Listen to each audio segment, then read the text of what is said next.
The NASCAR Peak Antifreeze Series, powered by iRacing.com, has officially begun. It's all in control of Brad Davies in that 11 machine. Green flag flies. He's damn near banged up, though. Now the 93 is going to push the 4 of Brian Day all the way up the wall. 4 wide, down to super stretch point in the turn. And now the 93, 39, the 30 machine goes around. Big trouble in the back. It's the race to the win up front. Look behind him. They're 3 and 4 wide, trying to make a push to the front as the field gains speed in turn number 1. Kenny Humphrey, if he can rip it back to the start-finish line, will win here at Daytona. 7 laps to go. As you love it, here we go. You love it. The 1 gets around, the 5 gets around. Big choke.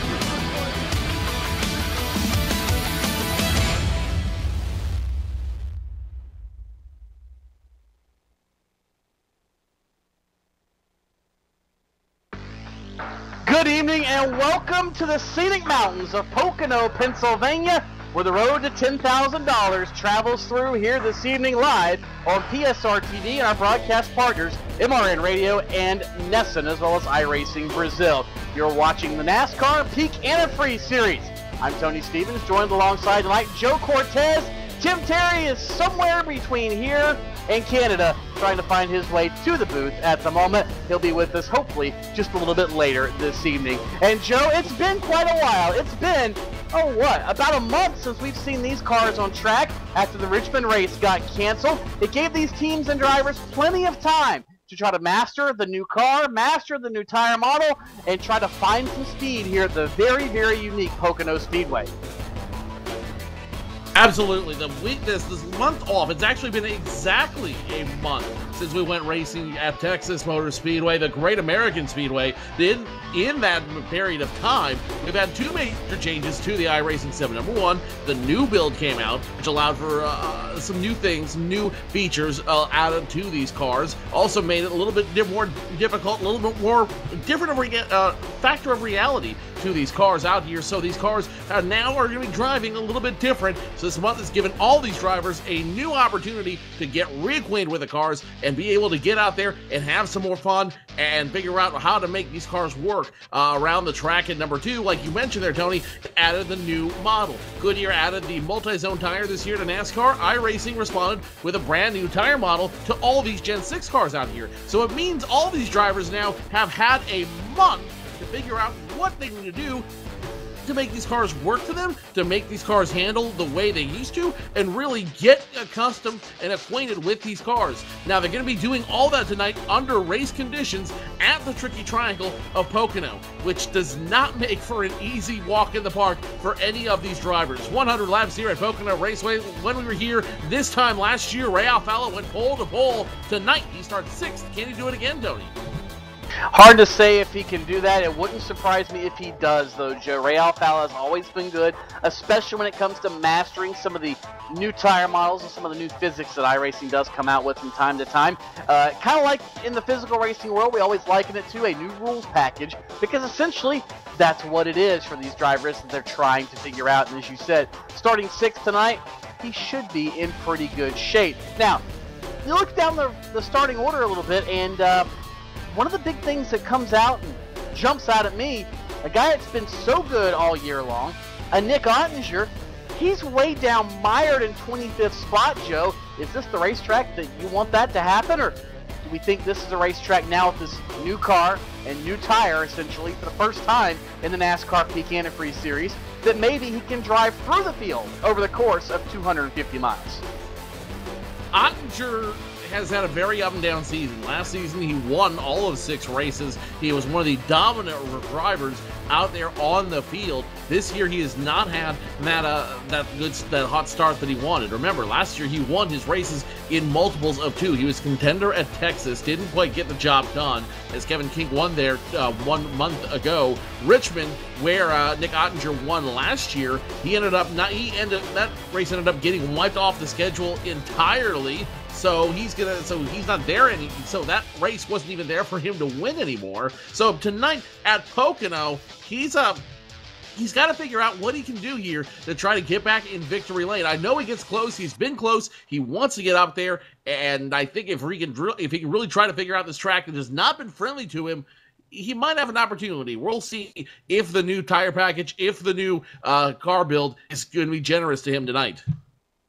Man, it's going to be interesting to see how all that plays out, mainly because Pocono is a very different animal. It's a racetrack that's a hybrid of, it's supposed to be a hybrid of Indianapolis, Trenton, and the Milwaukee Mile, which is a really, really unique combination. And that's one thing that makes this triangle so tricky, are the three very different corners and, of course, three different length straightaways. The other thing sometimes that can make things tricky is your competition. But one of the guys that are not going to have to contend with this week is defending series champion Tyler Hudson. Hudson, after his actions at Texas 4 weeks ago now, which seems like it was just last week, he has been suspended for one race from this series. The official cause, we were told, was for causing an avoidable accident after or within the 5-lap window after a yellow flag. But I think those of us that watched that race know there was probably a little bit more to that than what was said officially in the iRacing side of things. He and Nick Ottinger got into it a couple of times that night, and it didn't bode well for either one of them. Now, Tyler was 8th in points coming into tonight. Obviously, that is going to have to be his drop race, so that means Tyler is going to have to dig out of a hole. But you look at the rest of the guys in the points, Joe, and we've got some that are trying to pull away from the field a little bit. Kenny Humpy, Brandon Cattell, Kevin King in the top three, and from King on back to really the 15th, it's only 20 points. So we could still see a lot of movers and shakers here in event number 5. There's a lot of things we could see as this race continues. I'm really interested to see the resurgence of Kevin King running the Brad Keselowski racing cars. He'll be in the Cooper Standard Ford Fusion tonight. Manufacturer jump to match the manufacturer of those Brad Keselowski racing trucks. Kevin King had a great win 2 or 4 weeks ago, 1 month ago, exactly, in that Cooper Standard Ford Fusion. I wouldn't surprise me if he has a good run tonight as well here at the Tricky Triangle.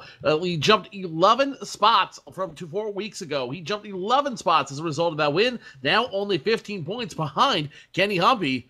And Kevin King, he is in striking distance. He is in DMP form, if I dare say so. I think you're right. This could be a season that could be a turnaround for Kevin King. I mean, yes, we're still early in the year. We're only a quarter of the way into the season, but that new partnership with Brad Keselowski Racing and, in Kevin King's case, Cooper Standard coming on board, added a little bit of something to that group, whatever it happened to be. I'm not sure, but Kevin's been good the past couple seasons, just hasn't been great, hasn't been real standout, but after the last couple of weeks here in the Peak Antifreeze series, he really, really has started to shine. Now, Texas, might have been a little bit of luck, but you know what, Joe? Luck is preparation meeting opportunity. Kevin King was prepared. He had the car in the top 5. The opportunity came to pass 2 or 3 cars at once while he was there. He did it, and the caution came out. So you can call it lucky all you want, but guess what? At the end of the season, we don't care about how. We care about how many. Kevin King's got 1 on the board, and with the day or the simulated day we have here at Pocono, Joe, he might be in pretty good shape as well. 100 laps around the Tricky Triangle here at Pocono Raceway will be a mostly cloudy night around the 2.5 mile complete circuit. 75 degrees out here on the track. Winds coming out of the west at 9 miles per hour. Relatively muggy day here. Not terribly muggy. Relative humidity of only about 54%. So should make a great race for racing out here tonight as we get ready to go green flag racing around Pocono Raceway. Of course, you couldn't come to Pocono, it seems like, without some sort of weather being, I don't want to say an issue, but a story. The good thing about the Pocono Mountains, it's always very cool, and even in the middle of the summer, it's a very nice place to come. But when it comes to racing, as far as the weather goes, sometimes that means it can be a little bit tricky. So the good news is it's not going to be super hot and super crazy. It's going to be fairly normal as far as the weather goes. But I think the big thing you're going to have to worry about is that wind, Joe. When you're always in the mountains, sometimes if that wind begins to shift, it can become an issue. But it seems like that wind, at least during practice so far, has been pretty calm and pretty predictable. They call the wind Mariah here in the Pocono Mountains, and and that might be a big effect as these guys try to navigate this very unique little track here they've got. I say little relatively, 2.5 miles. It's just as big as a Talladega, just as big as a Daytona. So nothing really to sneeze at here at Pocono Raceway. Michael Conti on top of the pole tonight in that number 5 machine. We were told he's only going to run a part-time schedule, but he's looking like a full-time driver in that Abuto Gaming Cockpits Chevrolet. He's not only got the fastest time in qualifying tonight, he's also the fastest in practice. Michael Conti looking like he's got something to prove tonight. And I think he certainly does, Joe. He's had some good runs so far this season, just hasn't quite had the luck to go along with it. And you look at the qualifying times, he, Schoenberg, and Kenny Humpy, the top 3, they've got nearly a tenth to a tenth and a half on the guys behind them. Is that indicative of a dominant race car? It's hard to really say. We're only moments away, though, from gridding cars on the front straightaway. We're going to take a quick break, get a word in from a couple of our sponsors here in the NASCAR Peak Antifreeze Series. We'll be right back with the starting lineup for tonight's 250-miler at Pocono.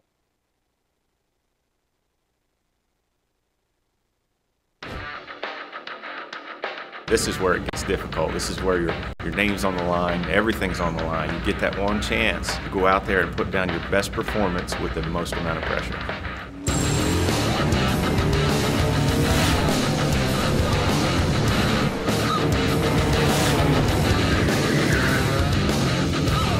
You got to take this race car, this whole new group of people, go to the racetrack, somehow impress them, and oh, by the way, you got to do it now.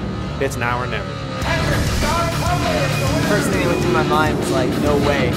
Just be real important to try to figure out how to put the tires under him and run a smart 150 laps. They might bump him around a little bit, but what doesn't kill you makes you stronger.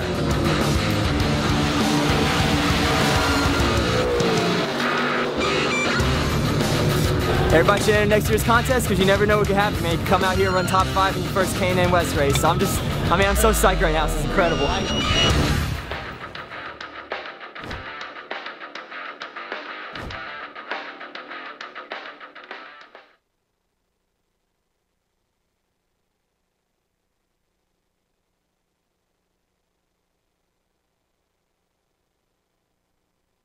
Welcome back to Pocono Raceway Field. Gridding on the front straightaway of this 2.5-mile monster of a racetrack. Let's take you through tonight's starting lineup for the 250-mile NASCAR Peak Antifreeze Series event. On the pole, the number 5 machine, Michael Conti into his outside. It's the double nickel from California, Brian Schoenberg. Points leader Kenny Humpy in the 58 machine will start position number 3 tonight. On the outside of him, the 11 of Brad Davies starts 4th. Thomas Lewandowski rolls off in position number 5, and two-time series champion Ray Alfala starts 6th. Danny Hansen will roll off on the inside of row number 4 in the 32 machine. On the outside of him, it's the number 1, the draw-tight Ford of Richard Doucette. Joey Brown, the driver from Oklahoma, starts the inside of row number 5, and Trey Adson, the South Carolinian, rolls 10th. Texas winner Kevin King rolls off position number 11 in the 29 machine. Chad Lawton in the 26 rolls off 12th. Robert Hall in the 30 and Stephen Gilbert in the 37. They'll make up row number 7. Row number 8 belongs to the 33 Ford of Brian Blackford. On the outside of him, the 37 Ford Racing Machine of Stephen Gilbert. Byron Daly starts 17th in his number 93 machine, and Justin Bolton, the Best Western car, starts 18th. 19th belongs to the 19 of Mitchell Hunt. On the outside of him, on the outside of row number 10, will be the 54 of Brandon Bowie. Chris Overland deeper in the field, and he's like to be here recently. He's 21st, and Matt Boos in the 34 is 22nd. The Plan B sales machine of Brian Day starts 23rd. Brandon Hawk, 24th. Nick Ottinger rolls off 25th. Adam Gillen will be 26th. Josh Lawton, Rob Ackley, Michael Johnson, Tyler Laughlin will round off the top 30. You'll get it out there, Joe. Josh Berry, the junior motorsports driver, 31st. Brandon Hoff in 32nd. Brandon Cattell, 33rd. Landon Harrison, 34th. And Kwame Ajay, the final car to take a qualifying time, Joe, leaving 6 drivers, essentially with a provisional tonight.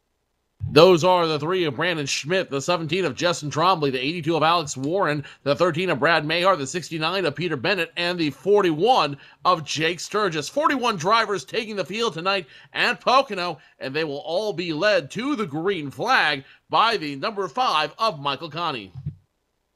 So Michael Connie going to get ready to bring him off of turn number 3. What turn 4 here at Pocono? I'm sure we'll say that a few times before the night is over with.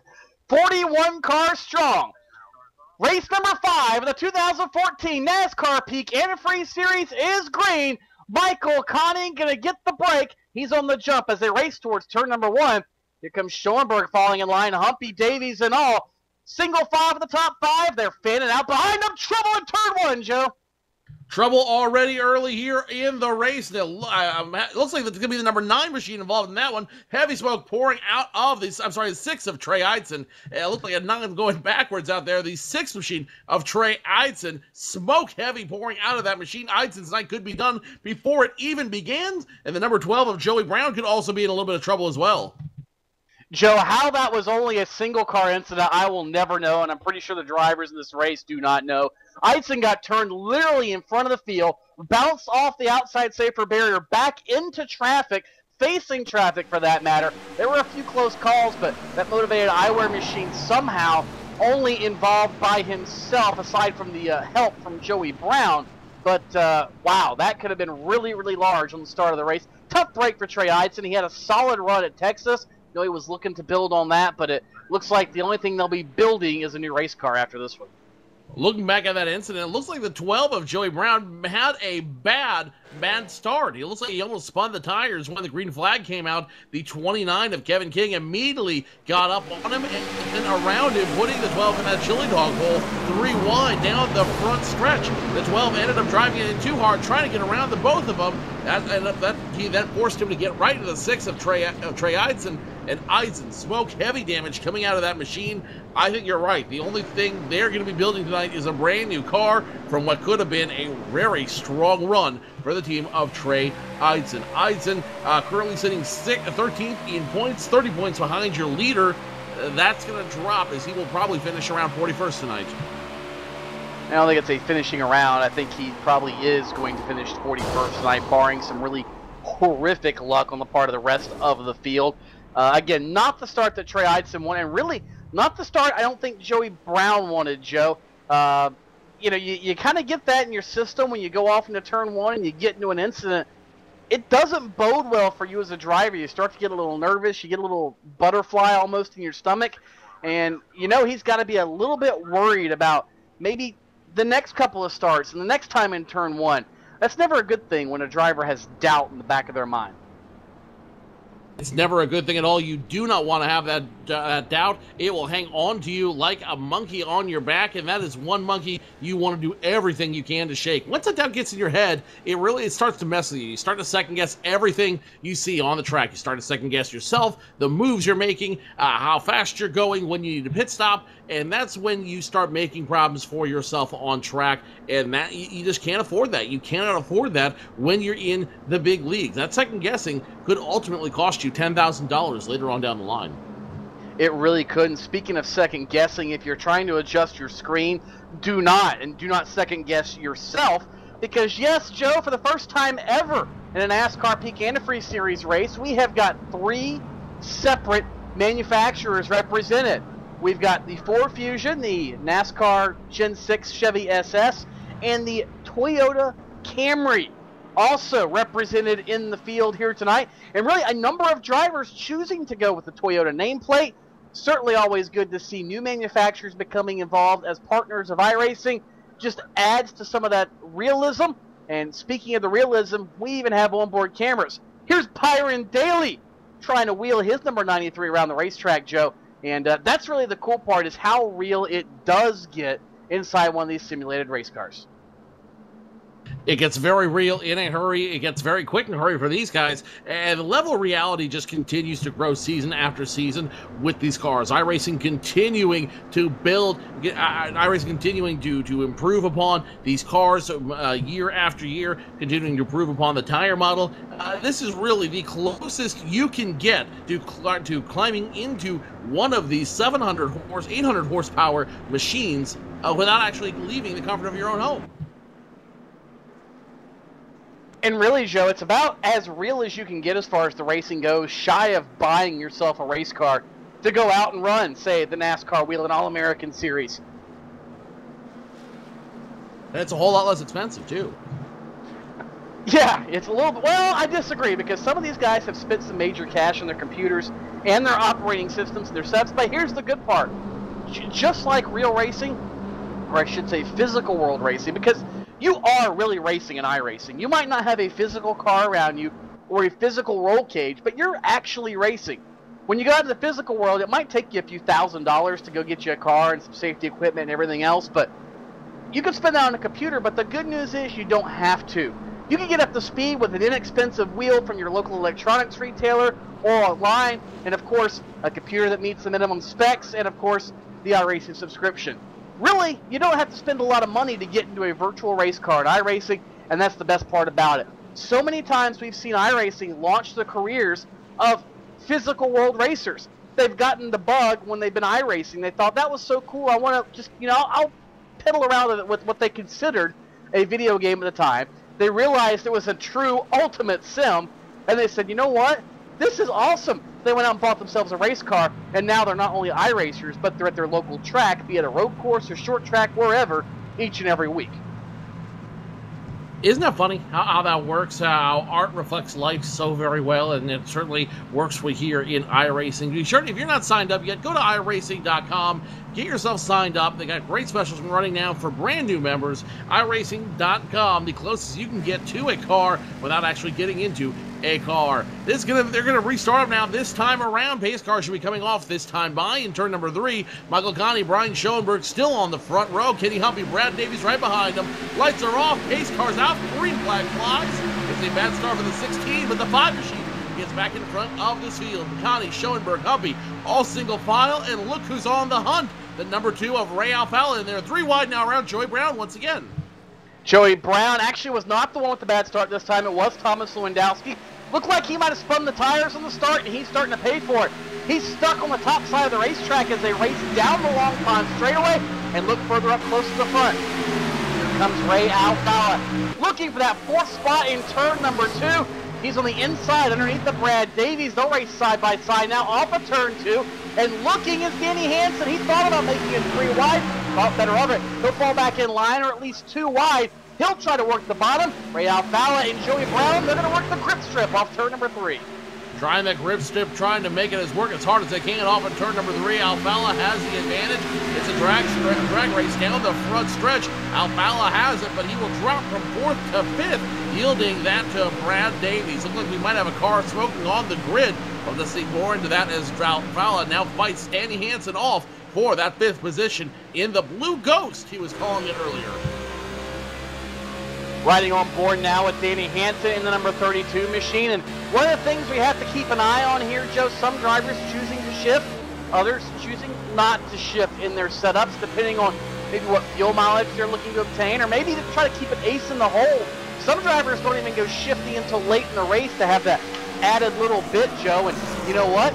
I don't blame them. You better not show your entire hand until things are getting close to over with. Oh, hello, Danny Hansen. Joe, did you see that? He was plumped sideways middle of turn 3. That's going to open the door now for Chad Lawton and Joey Brown. Lawton to the inside of Hansen as they race towards turn 1. That's one of the best parts of racing, being able to take advantage out of the field. And now the 80 machine going off pit road. I don't know what Cattell was doing, but he almost caught the 12 of Joey Brown and the 26 of Chad Lawton as they try to get around that 32 machine of Danny Hansen. Hansen now back up to speed. He's starting to fight off the 26 and 12, but look who's behind him. The number 1 gets to the 12. The number 1 spins the 12. 2 cars now spinning now. The 1, the 12, the 29 gets into both those cars. Kevin King into both of them. Looks like Brian Day might be involved in that one. No, check that. Mitchell Hunt involved. Brandon Cattell's now on his roof. Melee was all large. over the track of the field. 80's now upside down. 80 upside down in the grass. What a bizarre incident. That was critical to this race. That was just large, Joe. That's about the only thing you can say about it. And it's really, it seems like a mindset here at Pocono for whatever reason. Early in these races we've seen the past couple of seasons now, things get a little carried away at the beginning of the race, and you see drivers trying to block and trying to maybe jockey for position. And, you know, Joey Brown, yeah, did Rich Doucette have a position on him? Maybe. Joey Brown maybe shouldn't have cut down on him, but you know what?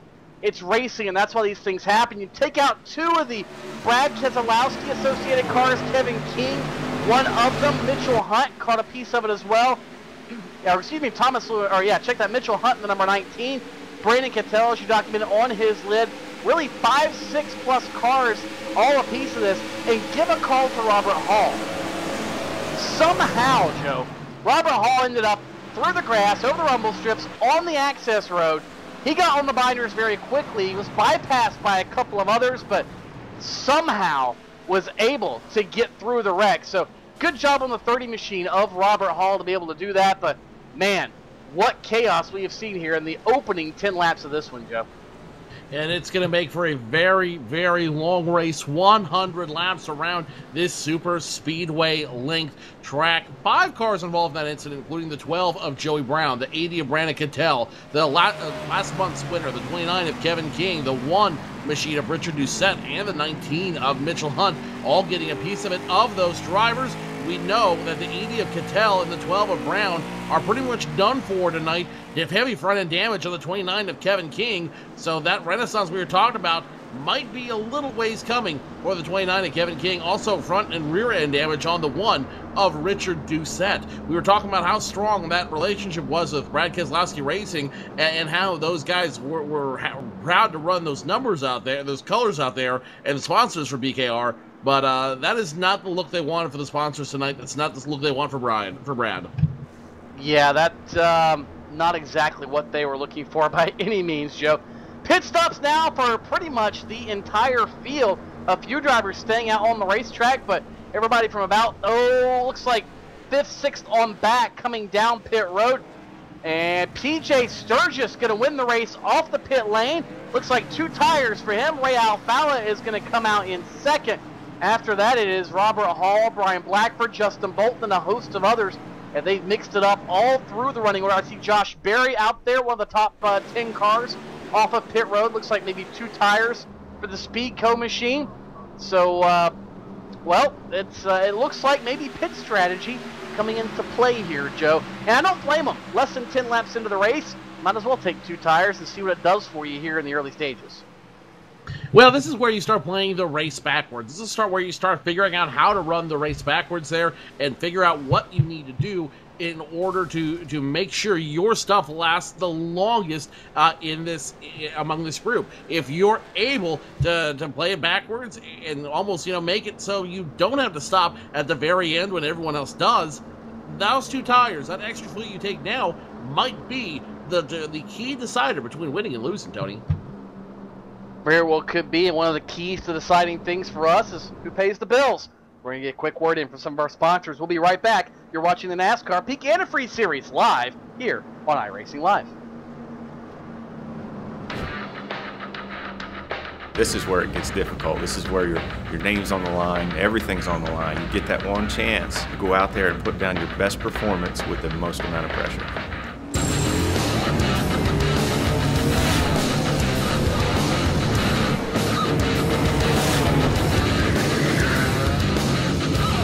You got to take this race car, this whole new group of people, go to the racetrack, somehow impress them, and oh, by the way, you got to do it now. It's now or never. First thing that went through my mind was like, no way. Just be real important to try to figure out how to put the tires under him and run a smart 150 laps. They might bump him around a little bit, but what doesn't kill you makes you stronger.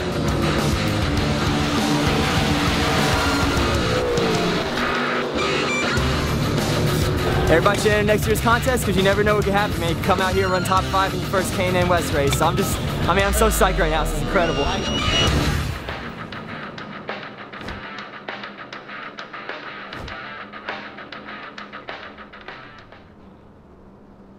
What's inside Peak Antifreeze? 65 years of experience in hot and cold protection. From an independent, family-owned business that's never been afraid to give you exactly what's right for your engine and your wallet. Peak. Run true.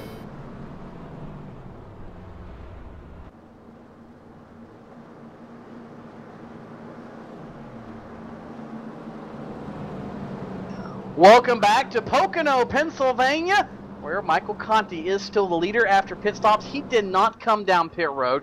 In fact, it looks like 11 cars, Joe, stayed out on the racetrack, Michael Johnson being the last of those, but it was Sturgis, Alfalla, Hall, and Blackford now going to make 11 through 15. Justin Bolton, Thomas Lewandowski, Chris Overland, Adam Gillen, and Stephen Gilbert going to make up the rest of the top 20. And so on down through the running order. Also glad to welcome back, hey, this guy, Tim Terry. Glad you could finally find your way through the, well, I don't know, from the Great White North to Pocono, whichever the case might be. But glad you could join us here tonight.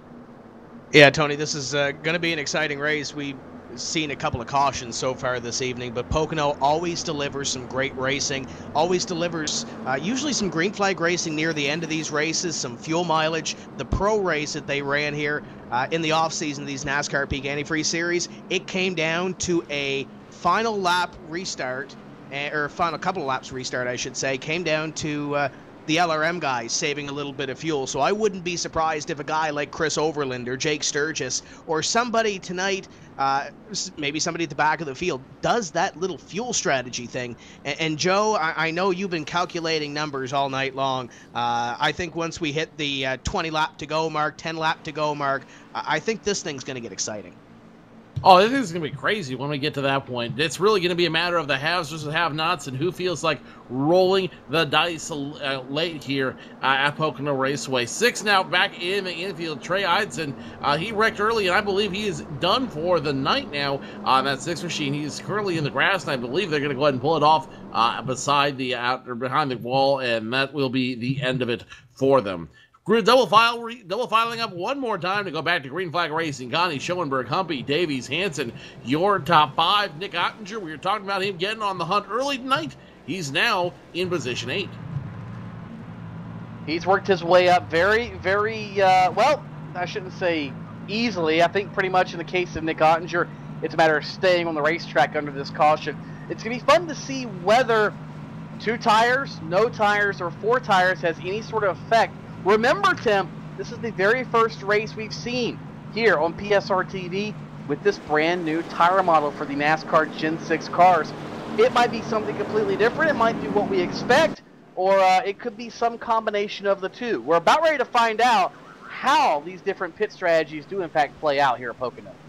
Yeah, I think if it comes down to it, if these guys need fuel, they're going to take fuel over tires. Tires mean something, Tony, but not as much as they did in the past build. Pace car going to peel off here. Michael Conti, Brian Schoenberg in control. Green flag flies, and we're back underway. Jay Show leading the field. Michael Conti, Brian Schoenberg. Brian Schoenberg may not be in second for a whole lot longer. Here comes Kenny Humpy, the remaining Brad car not without damage out there. He's going to try to fight in second for that position. Down the long pond straightaway, they continue, and it is Humpy trying to work his way forward. Remember, he is the point leader coming into Pocono after the first 4 events. He's got a 10-point lead on the rest of the field. Brian Schoenberg right there in second. Good run for him as well. Started second, now still running in the second spot. Behind him, though, here comes Brad Davies trying to make some time up, and Danny Hansen back there as well. Seems like at least early in these runs, Tim, not a huge advantage up top on that grip strip, although there is one. But if your car is handling right, you might be able to make a little bit of time up on the bottom in turn 3. Every little bit of time counts here, especially at Pocono, as the top 5 get single file for the time being. Kenny Humpy showed the nose on Brian Schoenberg at a turn 3 the last time by. Could not make the move. He gets back to position number 3, falls into line, and we continue on. And actually the top 10 or so are single file right now. You look back to about 12th or 13th place, I believe, is the first battle. 47 Chris Overland and 36 Justin Bolton. They're side by side. Everybody in front of them pretty much status quo. Justin Bolton doing everything he can on that outside lane to hold on to position. He's not going to do it, though, as he continues to drop through the field. Chris Overland, the 47, the HDRN machine, gets around him. Now here comes the 53 of Brandon Houck. He wants to try to get around, and look who's behind them. The 8 of Adam Gillen, biding his time, waiting for the 36 to fall out of line. It might be sooner rather than later, as the 36 of Bolton has a little bit of trouble navigating these turns. So Justin Bolton trying to figure his way out around the Pocono Raceway. Of note, Justin Bolton, well, maybe not so much him, but some of his teammates in the physical racing world, as we talked about earlier, they've really torn some stuff up over at Lee Falk Racing for the NASCAR Wheel and All-American Series. Justin Bolton hoping that maybe he can reverse that trend here tonight. He got torn up at Texas 4 weeks ago, and hoping at least he can finish this race at Pocono, maybe reverse the way things have been going for he and his teammates. As you ride on board now with Nick Ottinger, working the bottom off turn number 3, trying to find a way by Byron Daly in that intelligence board. Hasn't gotten the job done yet. And does that 05 car look a little bit different to you, Mr. Terry? I must say, it looks pretty sharp with that new feature. Yeah, it does look pretty sharp. The 05 car always looks good when it comes to the virtual racetrack, and right now looking at the new Intelligence number 93 of Byron Daly to pick up another spot. And we mentioned those Toyota Camrys that are out here this evening, Tony. It's great to see the Toyota model in the Gen 6 car, and Nick's trying to put it to the front. Joe, you remember back when Toyota came in to the Sprint Cup Series, that first win everybody seemed to be chasing? I believe off the top of my head it was Kyle Busch that won the first race for Toyota in the Sprint Cup Series. Ottinger trying to pull a Busch and win the first race in this series as he looks underneath the 93 of Byron Daly. Shows him the nose, not going to happen there, but I believe we have a battle brewing up front. Battle was brewing up front. Keyword there being was. Schoenberg, Humpy, they continue to try to run out there, and Humpy almost made the pass, but didn't make it work. Let's go ahead and go now back to position number 3 with 32 of Danny Hansen and 11 of Brad Davies. You're riding on the bumper of Bennett, though, I believe, as you watch him make a couple passes around through the track. Let's go back up to now the 3rd position as 11 of Brad Davies, 4th position as 11 of Brad Davies has caught up with a 32 of Danny Hansen, and that time by without any effort. The 11 of Brad Davies outs the number 32 of Danny Hansen. We've got now a new guy in position number 4, but Hinkinson not happy about it. He is all over the back bumper of that 11 machine trying to get caught up. Now Chad Lawton wants a piece of the mix as well. So Chad Lawton trying to get in the middle of that party, and really that's become a 3-car mini pack, if you will. The top driver, Michael Conti, he hasn't checked out, but he's trying to. He's got about 3/4 of a second, or about 10 to 12 car lengths over Brian Schoenberg and Kenny Humpy. It's a second back to Brad Davies, who just got by Danny Hansen, and now it appears Chad Lawton might have a run off turn number 1 down the Long Pond straightaway to do the exact same thing. Not going to work for him this time. A little bit further back in 11th, Ray Alfalla making his way forward. He gets by Peter Bennett. He brings PJ Sturgis with him as well. So it looks like those drivers that took no tires, they're faring pretty well, Tim. At least it seems that maybe later in the race, no tires could be a very viable option if you're faced with a short run. And as they go down the front straightaway, it's going to be the 58 of Humpy looking at Schoenberg for position number 2. I don't think he's going to get it into corner number 1. But yeah, you mentioned it, Tony. These tires don't fall off as much compared to what we had in the last build, and you're going to see a lot of that when it comes down to strategy. If you can take just fuel instead of taking fuel in 2 tires or fuel in 4 tires, these guys are going to take just the fuel instead of taking the tires because they don't fall off as much compared to what they had before, even over this 100-lap race at Pocono. That battle for second continues to brew. Joe, the 58, looking at the 55 for position number 2. He continues to get the run in 3, but just can't seem to get it. We'll try it again here in corner number 3. 58 under the 55 for the spot. He is working as hard as he can. The 55 working the grip strip on the high side, though. And now you see why the 58 can't make the move. He can't pitch it into the turn.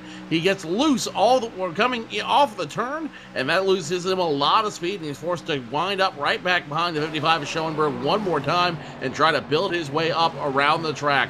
Humpy's got some position. He knows how to do this. He just can't get the car to cooperate with him. But Kenny Humpy now runs alone. Both of his teammates, Kevin King, Richard Doucette, they are out of the race. So looking a little bit further back in the field from the top 5 or so, not much further back, but this battle from about 7th on back. Byron Daly leads that group. It is him, Nick Ottinger, Tyler Laughlin, Ray Alfalla, PJ Sturgis, all right there. And look, here goes Nick Ottinger again, playing the role of carpfish here tonight, working the bottom in turn number 3. But it appears that grip strip that they paved here at Pocono a couple of years ago, it's too much to try to battle on the bottom unless you have a very superior race car, Tim. And it looks like as much as Ottinger tries, just cannot get by Daly using the bottom of the racetrack in turn 3. Maybe he'll try to set him up somewhere else. Look at him now. Backed up turn number 1. Alfalla about got into his back bumper, and if he didn't, I'd be very surprised. It appears Ottinger trying to do everything he can to set up Byron Daly. But Byron's got to fight too, because now, if he gets past, well, that could be big trouble. He might have 4 or 5 cars go by him. Meanwhile, up to second as well, looks like Schoenberg and Humpy have swapped spots, as Humpy now up to position number 2. Here goes Ottinger again underneath the 93 of Byron Daly, and you hit the nail on the head, Tony. The 05 tries to get to the inside of the 93 at a corner number 3. As you look at the 2 of Ray Alfalla as well, trying to get into this battle, but that inside, you can't make that move off corner number 3, at least in this juncture of the race. You can't get there. The 2 does make the move on the outside, though, and takes the spot away from Nick Ottinger. We'll see how long it takes for him to dispose of his Slip Angle Motorsports teammate in the 93, Byron Daly. But we saw it for that battle for second, Joe, with Kenny Humpy and Brian Schoenberg. Humpy tried in 3 numerous laps to get past the 55, could not do it. He made the move in corner number 1 and 2. He picked up the spot, and now he moves to position number 2. So we'll see if Ray Alfalla can do anything here with the 93 of Byron Daly, but keep in mind, they're teammates. I'm not sure what the plan is there. I'm sure they're speaking to each other, though. Of course, they're communicating to each other. That's without a doubt. But what I'm really curious to see here is what those 2 drivers are going to do as they continue to return laps here. We're now a 5th of the way done with this race. Only 80 laps to go, 79 when they hit the start-finish line. And I've got a feeling Daly and Ray Alfalla might work together here to try. No, it's going to be Ray Alfalla getting a position on Byron Daly that time by. You watch it on the webcam there, Byron Daly, as he lets Ray Alfalla by him. He's one of our webcam drivers in here tonight. And it looks like that was kind of a planned move. It was a planned move to let the 2 around anyways, but not the 05 of Nick Ottinger. Ottinger in that Toyota trying to inch his way up towards the win here. Alfalla, though, he's going to be my guy to beat and be my guy to watch. Remember, last year he went pole to pole here, finished all 100 laps in position number 1. And that's where he's going to try to end up again at the conclusion of tonight. So far, he might have a decent shot at it, but not quite where he wants to be yet. We talked earlier about the 05 car and how that car looks a little different, Tim. And aside from the Toyota on there, it's, well, the wheels a little bit different. You may have noticed that a lot of these cars now, these brand new paintable wheels on these race cars. Doesn't seem like a big deal. So we got trouble on the speedway. Caution is out. And it looks like Mitchell Hunt is involved in the number 19 machine. That's off of off the Long Pond straightaway. The number 19 machine goes into the grass and up into the outside wall. I'm not sure if that's exactly what brought out the caution, but it appears either him or Kwame Ajay, Tim, who went sliding off turn number 3, could also be cause for the yellow. A couple of incidents simultaneously that have brought out the yellow flag, it appears. Yeah, the yellow flag, I believe, was for the 43 off turn number 3, getting a little bit loose and sliding it down onto pit road. And usually the caution would not fly for the car spinning onto pit road, but I think he was on the racetrack long enough and sliding long enough for the sim to trigger the caution flag. So tough break for Kwame, and at this point had a great pro season, and now moving up into this NASCAR Peak Antifreeze Series, looking to make something happen here. And Mitchell Hunt's had a tough season as well. You could say, Joe, that he hasn't got real lucky this season yet.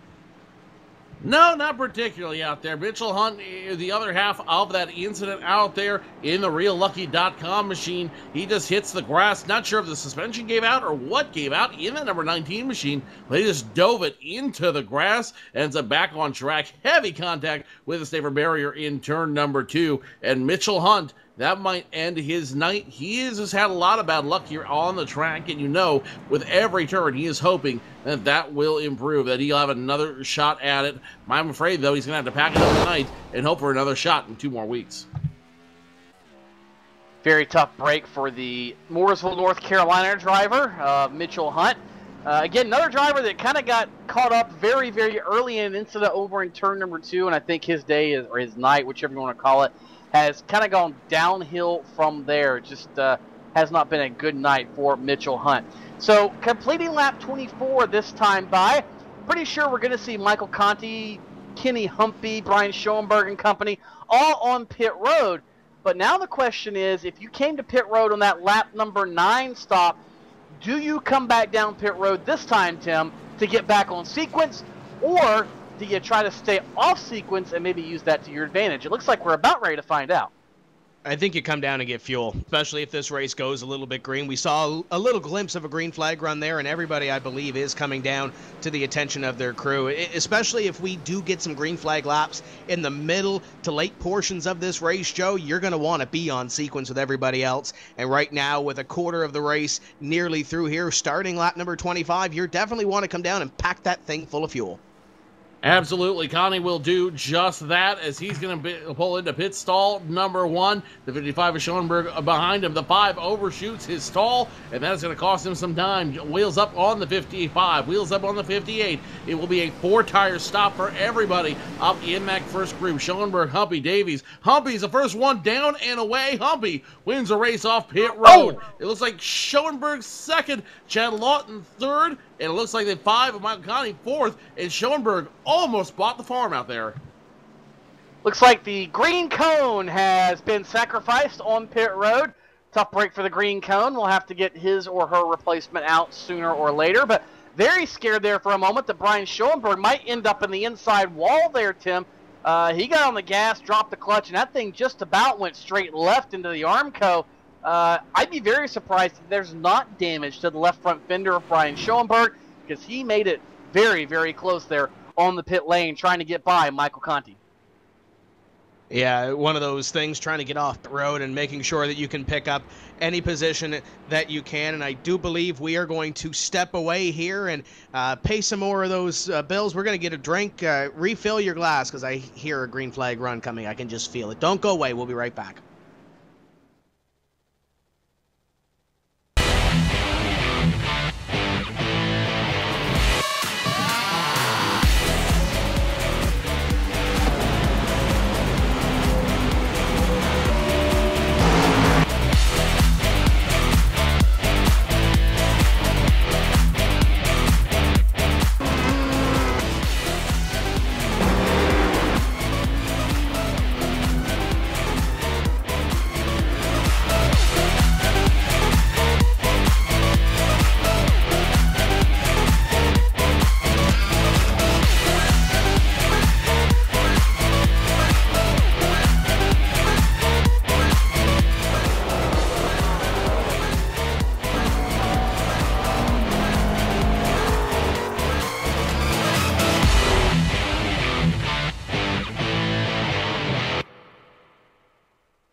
What's inside Peak Antifreeze? 65 years of experience in hot and cold protection. From an independent, family-owned business that's never been afraid to give you exactly what's right for your engine and your wallet. Peak. Run true.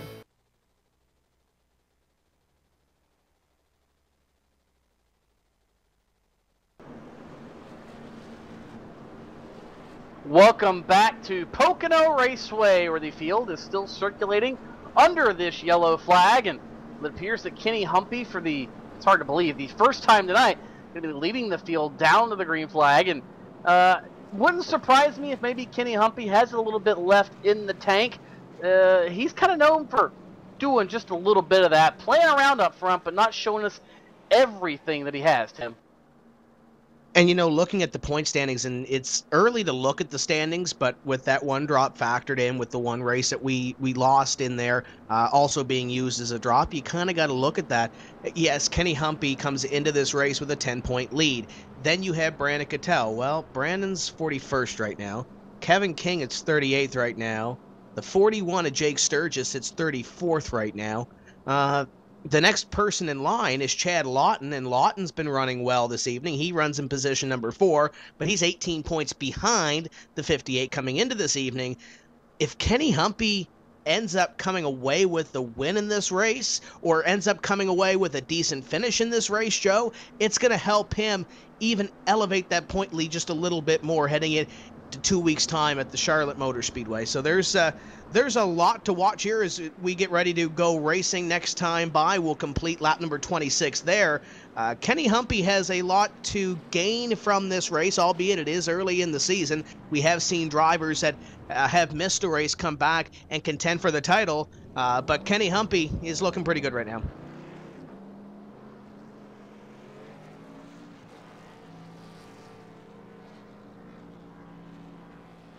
Kenny Humpy, this is going to be the critical race for Kenny Humpy, I believe, and I'll tell you why, guys.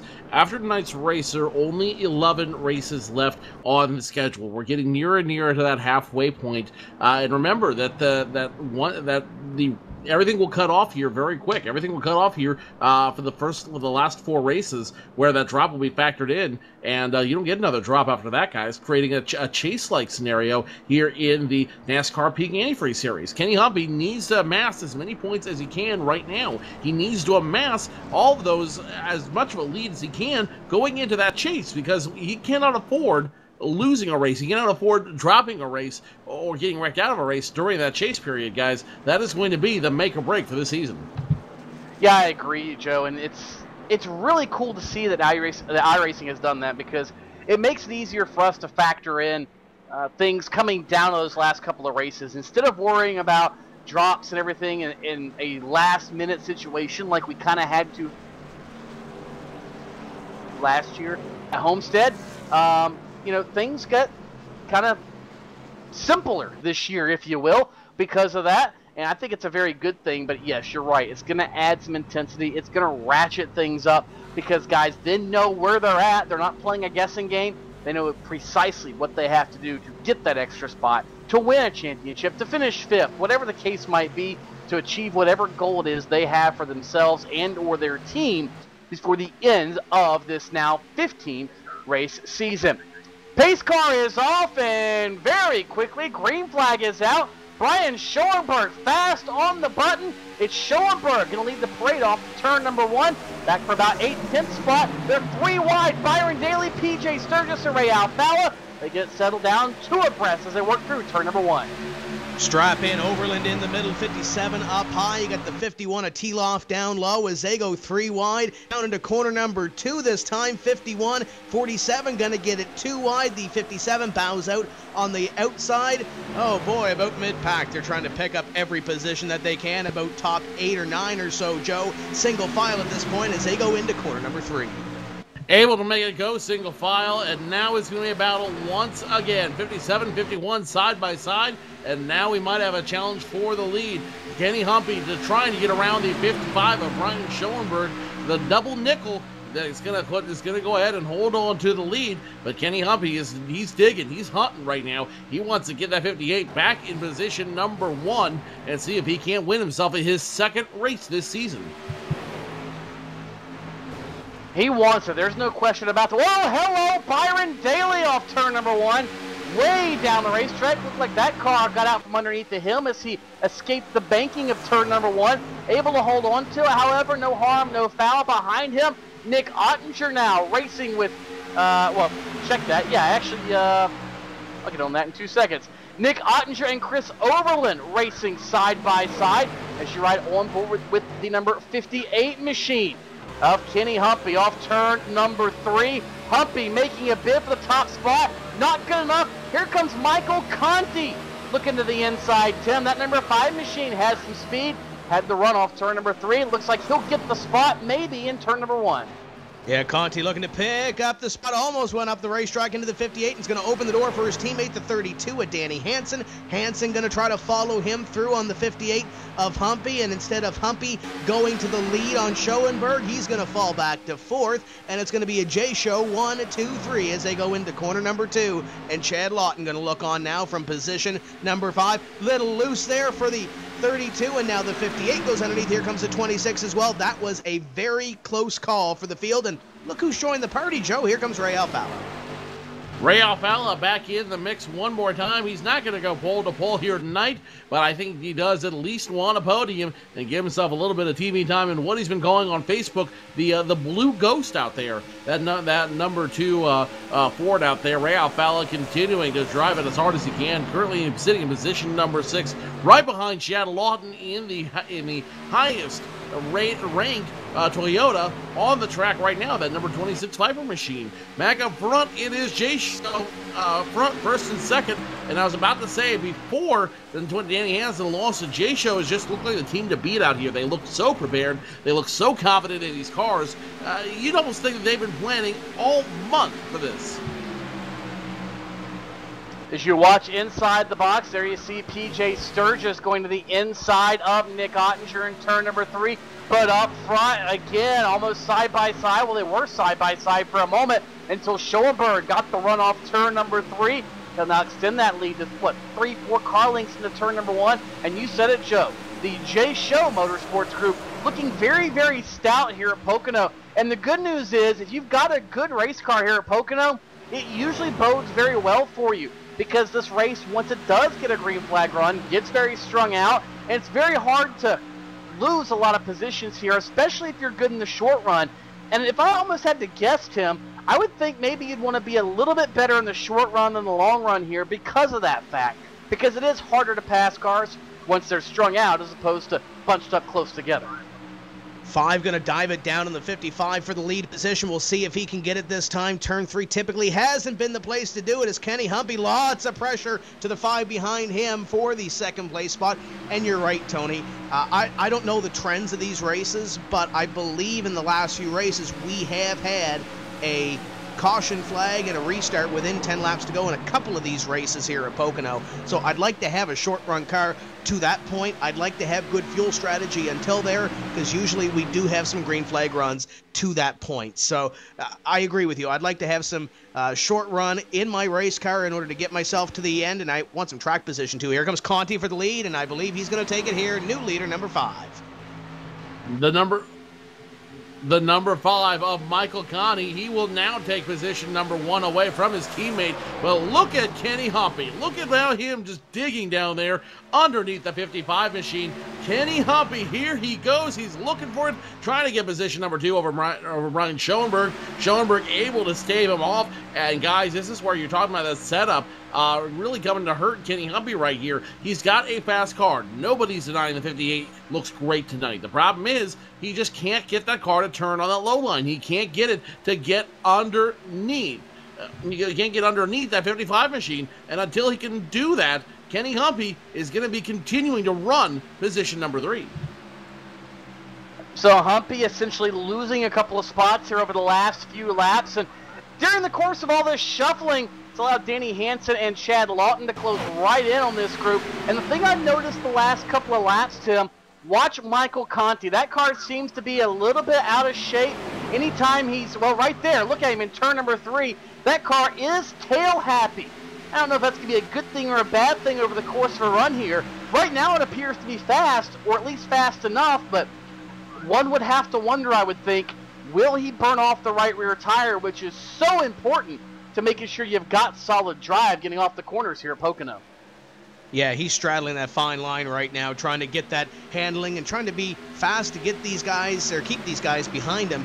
The 55 of Brian Schoenberg trying to hold off the 58 of Kenny Humpy, and then you have Danny Hansen and Chad Lawton, your top 5. And Ray Alfalla's back there. It looks like he's fallen off the pace a little bit, though, of these front 5 as they work through corner number 2 and look towards corner number 3 this time by. So we'll have to see. It looks like Conti, though, extending the lead a little bit through 1 and 2. Humpy going to go to the inside here, seeing if he can do anything through corner number 3, gain a little bit of time as Chad Lawton looks a little bit racy back there, but he's got the same thing going on, Joe, that Conti does. He's a little bit loose out of 3. As you're riding the roof camp of Kenny Humpy right now, still in position number 3. He's going to continue to do everything he can, but I've got a feeling adjustments are going to be in order for that Reese machine, that Reese Ford Fusion out there behind him. Danny Hansen 4th. And then there's Chad Lawton in 5th. Chad Lawton, right now, the fastest running Toyota on the field.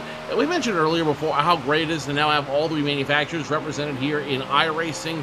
I think Chad Lawton would like to be the first driver to take that brand new manufacturer to victory lane in their inaugural race. We almost saw it last year when the Ford Fusion joined the Gen 6 cars here in iRacing. May not happen tonight, but Chad Lawton is going to do everything he can to try to make it happen. He is, Joe, and trying to work the race backwards. When everybody pitted about, what was it, lap 26, I believe it was, you're almost on the cusp of being able to make it the rest of the way on one more stop. I say almost because especially if you were at the back of the field, let's say, and came in on the 1 to go, that's an extra lap or 2 of fuel you might have as you see that battle for second with, or check that battle for 5th, Danny Hansen and Chad Lawton trying to get things sorted out. Brad Davies back there as well in the 7th spot, getting up to 6th ahead of Ray Alfala, but I almost have to wonder, Tim, if some of these drivers already are not on a fuel economy run, trying to make it a one more stop, hoping this race goes green the rest of the way. It might be tight, but I would not put it past a couple of these teams to try to do it. Yeah, I think you're going to see some different strategies here as we continue on throughout this race. As you look at the 58 of Kenny Humphrey trying to make a move on Brian Schoenberg in the 55 car for position number 2, nothing doing into corner number 1. But we'll see if he puts any more pressure on those top 2. And you look through this field, Joe, a lot of these guys are getting single file. There's not a whole lot of double wide. I believe there is a double wide back here around the 40 car who is a lap down. That's Josh Lawton. But there's no battle for position per se side by side within the top 10. I think the closest battle on the racetrack within the top 10, 15 is the battle for the lead right now. Now you're starting to see guys do a little bit of conservation. This is where you guys start seeing guys play chess out here in these very powerful cars. This is where you start seeing them make different moves and make different strategies that allow them to maneuver later on in the race, that allow them to change how they want to run and ultimately control their own destiny on the field. Kenny Humphrey trying to do everything he can to control his destiny for position number 2, but still can't get around Schoenberg. Meanwhile, the rest of the field, pretty single file all the way through this field. Now they're playing conservation, now they're playing chess, and here is where the guys, we're going to see who's really got the mindset to win this race at Pocono. And I think Joe might take a little bit different mindset, but yes, you're going to have to make sure that car, at least at this juncture, could be good on the long run.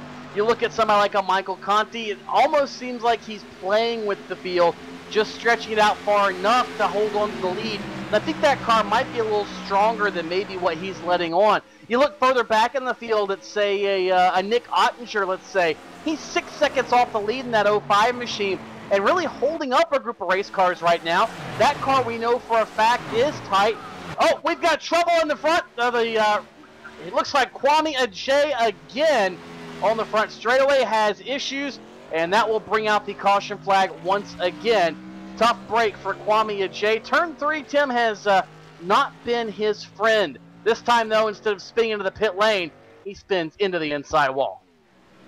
Yeah, that's a tough break for Kwame. We said it earlier, and we'll say it again, trying to turn this race around, and he's going to have to do it from back in the field. And, of course, with all those incident points that the iRacing officials in this series do check, yeah, that's probably not going to be pretty when the incident report does come out. I was talking just before that caution flag, though, to the strategist from Slip Angle Motorsports, Jordan Hightower, and he told me that they're looking at about 30 laps in the fuel here this evening. They were about 15 laps away from coming on to pit road, so we look at lap 41 right now. They'll come down, they'll get service on their race cars here, and then if it does go green to the end, Joe, magically we don't have a caution, they'll be able to make one more pit stop and be able to make it on the fuel, according to what Jordan is saying. And I know he's had some calculations in the past, so he knows what he's talking about. So we'll have to see if this thing does go green and that does happen. But they're talking about 30 laps or so on the fuel.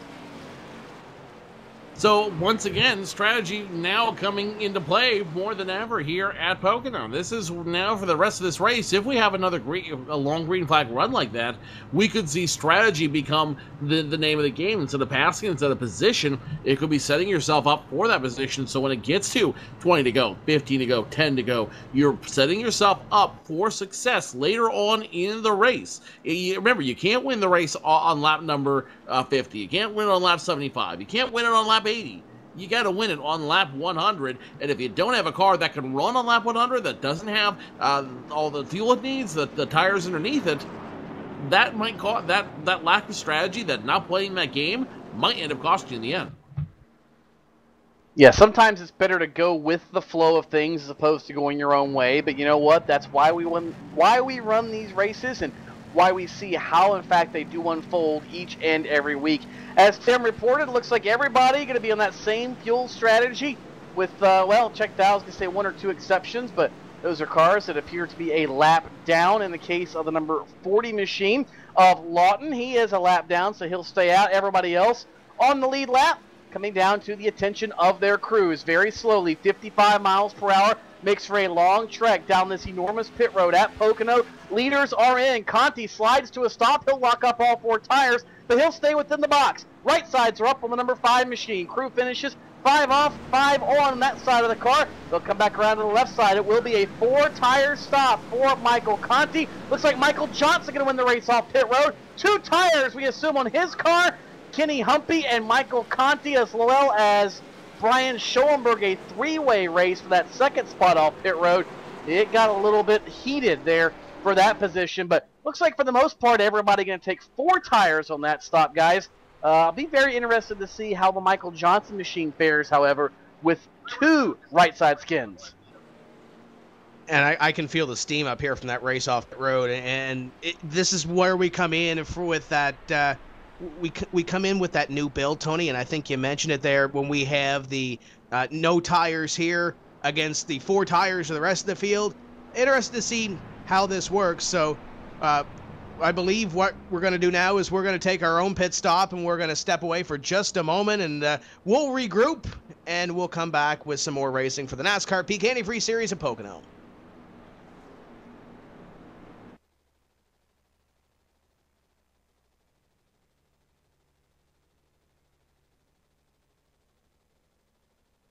What's inside Peak Antifreeze? 65 years of experience in hot and cold protection. From an independent, family-owned business that's never been afraid to give you exactly what's right for your engine and your wallet. Peak. Run true.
This is where it gets difficult. This is where your name's on the line, everything's on the line. You get that one chance to go out there and put down your best performance with the most amount of pressure.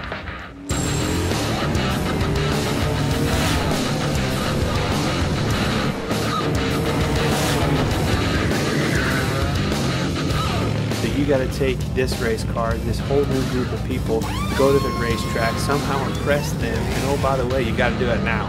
It's now or never. The first thing that went through my mind was like, no way.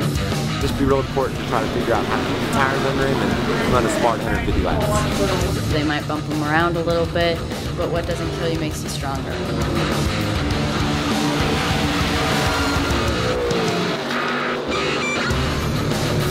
everybody should enter next year's contest because you never know what could happen, man. You can come out here and run top 5 in your first K&N West race. So I'm so psyched right now. This is incredible.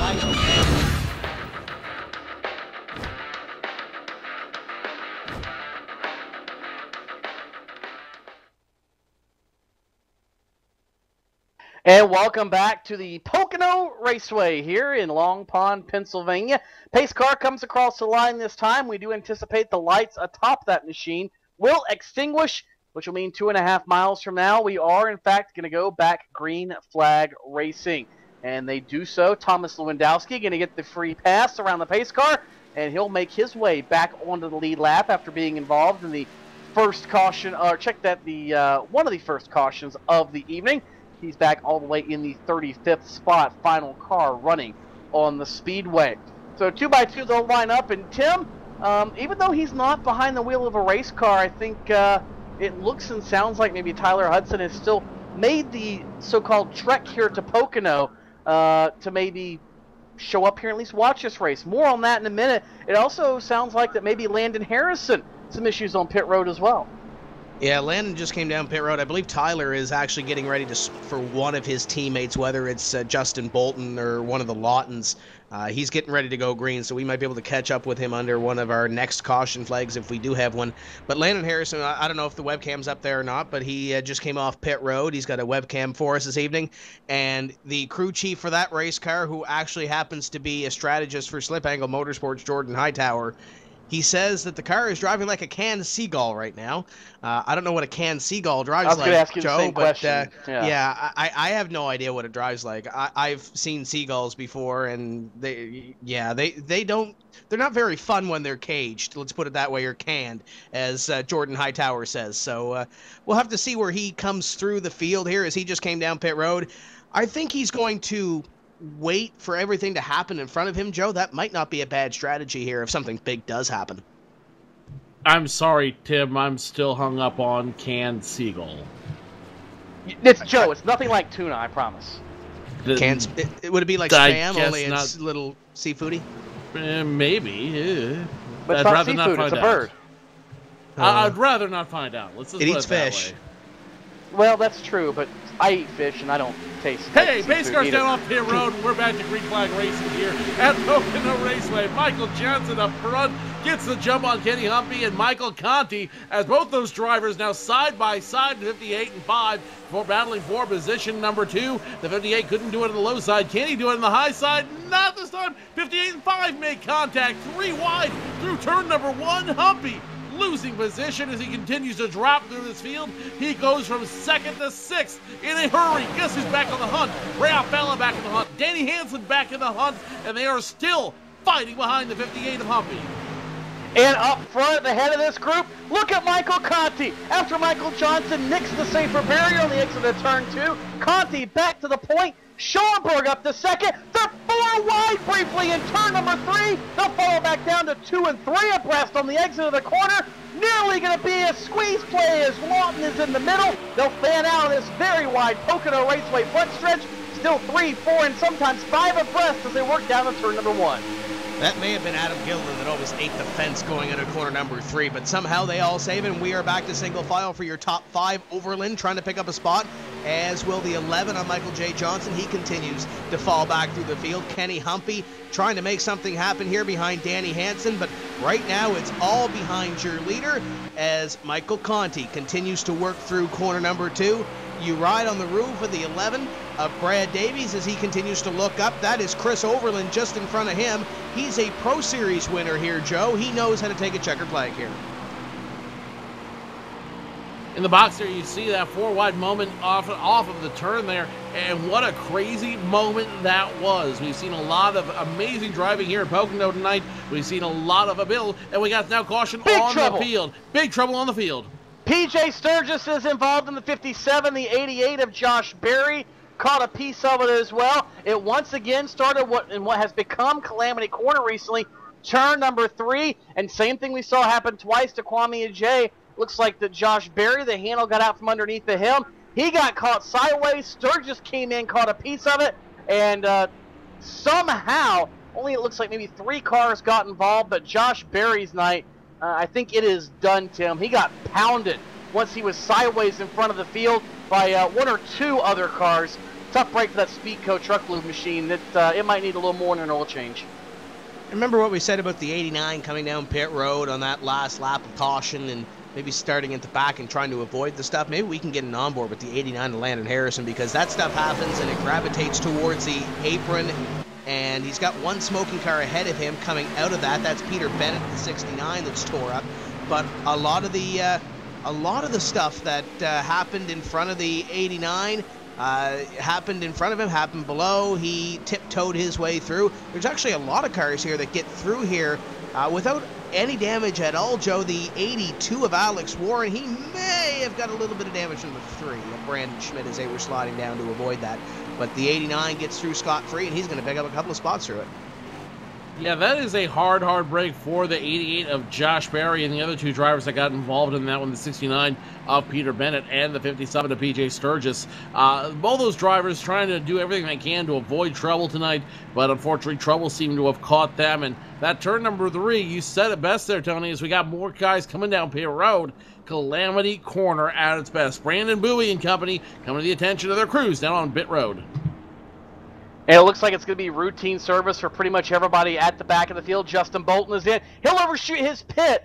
Crew that will go to work. Appears to be at least fuel and maybe some right side tires on the 36. A couple other drivers coming in as well. Sturgis is in. Bowie. Matt Boussa's crew is around to the left side. 4 tire stop for him. Josh Lawton is down and away. Rob Ackley is done with service as well. Brad Mahar completes his trip to pit road. So wholesale stops towards the tail of the field. And we talked earlier, Tim, and you told us about the fuel.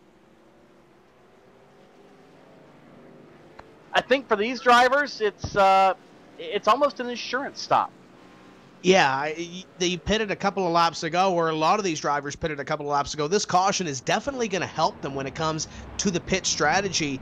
And those guys that did come down pit road there, Joe, they're going to get that little bit of extra insurance that they can make it on one more stop. Yes, they do have to come down one more time, whether you did stay out or whether you came down pit road. You are going to have to make at least one more stop in this race to get yourself to lap 100. But those guys that came down pit road, and maybe some of those guys that are going to camp out around the back of the field, might pull a Landon Harrison and get away from some of this mess that happens in front of them, as long as they can tiptoe through and they are not the mess per se that brings out another caution flag. We're getting close to the halfway point though in this race, so you're going to see a lot of these guys start to push towards the front of the field.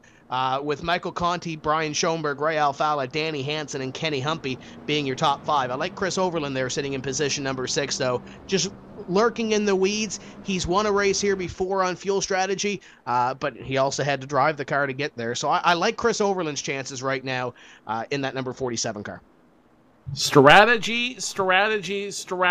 That's what you're seeing play out here at Pocono. Each of these guys figuring out what they want to do, how they want to do it, and more importantly, how important these pit stops are. Lights might go off as time by, and it means we're only one circuit away from going back to green flag racing. That means we're also only a lap or 2 away from halfway here at Pocono. We'll take the green with 40, well, check that. Looks like the lights are still on. So we'll actually take the green, it looks like, exactly halfway through this race with 125 miles still to go. That's the equivalent, basically, of one of these NASCAR Camping World Truck Series sprint races at Pocono. You don't think about 50 laps being a long time, but 50 laps can be an eternity here at Pocono. Tim Terry, I think that you finally got your hands on the defending NASCAR Peak Antifreeze Series champion, Tyler Hudson, who, as we documented at the outset, not in the field tonight. Yeah, not in the field this evening, and Tyler, it's got to be tough to watch all your peers run around this racetrack, and I know you like Pocono. It's got to be tough sitting up here and not being in the race car, per se. Yeah, it's definitely tough. I mean, you want to be out there, but actually, if I had to hand pick a track on the schedule, this would be it to miss. I just actually don't really like this track at all whatsoever, but I'm enjoying the broadcast and watching my teammates out there, trying to help them move up a little bit. Now, I'm sure there's some fans out there that are watching. Did you and Nick Ottinger talk after last week? What happened from your perspective, and what happened afterwards? Did you guys talk over the 4 weeks that we've been off? Well, I mean, it's just I don't know, a really hard race, and we kind of have a history of that, racing really hard together. And I mean, looking back on it, in the heat of the moment, you know, things happen a lot quicker than you think. And looking back on it, the move I tried to make on him down the backstretch when I went low was entirely too late of a move, and wasn't good judgment on my part, and I apologized to him for that. And then the second incident, I mean, I still don't think we're clear on what happened there. I didn't do anything. I mean, I couldn't have changed anything other than park the car on that second incident. And but we did. The official sat us down after the race, or a couple weeks later, and we talked. I said my piece, and Shannon tried to get us to both, you know, move forward from it. And I think we have.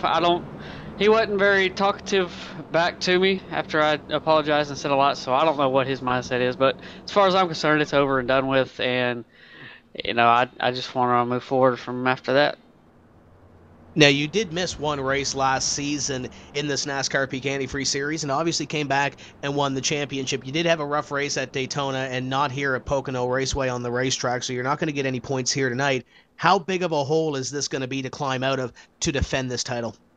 It's definitely going to hurt us. I mean, like you said, maybe if Daytona, we didn't get caught up in that big one right there at the end, maybe it's a different story. But also, on the same hand, I think we came back from 70-point deficit with, 5 races to go, something like that. So anything's possible. It can definitely happen. And but I mean, realistically, it's going to be hard. It's going to be tough. But right now, I'm just racing to have fun and try to get maybe a top 5 in points. I think that's a realistic goal at this point. And you never know. I mean, like last year, that was kind of how I was viewing it, and we ended up right there for the championship. But if not for this race, being out for this race, I definitely think we were a contender for the championship. So you live and learn, and you know, that's just how the system works. Everybody knows that's how it is, and if you cause too many incidents, you're going to be parked. And unfortunately, it pretty much probably ended our season as far as championship goes, but that's the way it goes, and that's racing, and we'll just keep plugging away at it and do the best we can. We're going to be halfway here in this race, and you mentioned the teammates that you're watching here this evening. Any strategy that you guys are setting up for? Typically, we do see one long green flag run here at Pocono that sees some possible green flag pit stops. We've seen a lot of cautions in the first 50 laps of this race. How do you set those guys up for what could happen or what may not happen for a green flag run in these next 50 laps? Yeah, really, I'm not sure. I was just kind of spotting for them, calling out wrecks. David Cater's the crew chief over there, trying to get them set up on strategy and get their cars dialed in a little bit, and he's doing a good job. They struggled going into the race, but they're making a lot of changes during the race and getting the cars better. So you never know how these races work. You see guys that run near the back all the time and, you know, play some fuel mileage strategy or something and get a win or a really good finish out of it. So it's a long way to go, like you said, half the race. Anything can happen, and hopefully they get a little luck on their side and pull one out here. Before we let you go and get back to racing, I know you have a bunch of marketing partners that help you get to the virtual racetrack each week. Who makes it happen for you? Yeah, just One Up Motorsports, all those guys. It's a great team to be with. Peak Antifreeze, the guys that sponsor this series, of course, they're on the car this year, and got some pretty cool stuff coming up with them in the next month or so, and I cannot wait for that. Pretty excited for that. Just thank those guys for the opportunity. iRacing for everything they've done for me, giving me all these opportunities, and I look forward to the rest of the race. And that's your defending champion, Tyler Hudson, in the 01 car. We look forward to seeing you in 2 weeks' time at the Charlotte Motor Speedway for 200 laps. And Joe, that's one thing everybody in iRacing gets to be excited about. Get to see Tyler Hudson in the Peak Stock Car Dream Challenge. I'm rooting for him. I don't know about you. Oh, absolutely. That is one of the coolest things about this iRacing sim and about being a part of this iRacing sim is you've got that opportunity there to be a part of it and be a part of the real experience there on the track. Pace car about to pull off the pit road. There he goes. Michael Conti takes the green flag, and look who's immediately on his tail. Ray Alfalla passes his J-Show Motorsports teammates, and now Kenny Humpy looking to make a little move as well. So Humpy feeling racy here as the green flag back out. Top 3 now single file, and Well, it's starting to get down to time to get business accomplished as they work down the Long Pond straightaway. Again, further back from about 10th on back, they fan out 2, 3, and sometimes 4 wide. Seems like we've seen that a lot here tonight, guys. Guys either getting a run on somebody or one car getting loose and stacking everybody up, but we've seen a lot of fanning out, particularly after the restarts. And in fact, now here goes Michael Johnson on the inside of, whoa, hello, Chris Overland for a moment there. And actually, that was Brad Davies to the inside of Overland. So guys are really shuffling things up as they work off turn. Oh, hello, Nick Ottinger. Ottinger and the 51 machine of Tyler Laughlin got together off turn number 3. And it looks like the 05 machine, Nick Ottinger, was reporting a tight condition earlier. And it appears that maybe the right front fender has been dinged on that car. Something tells me it's not going to get any better, Tim. No, there's a lot of exciting action going on here. Adam Gilliland moving up through the field as well, trying to get into the top 10, him and Robert Hall.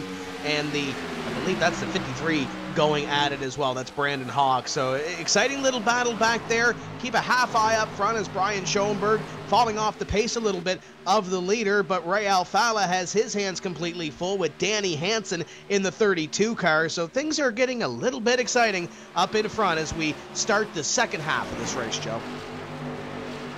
Chad Lawton now getting around Johnson. That's the 26 machine. The 26 machine trying to at least out there as the 26 continues to run around that 39 of Michael Johnson out there. Let's run on the roof cam now of that 26 machine. You can see just how close that battle is. He gets through that gear. 2 Toyotas battling back and forth each other.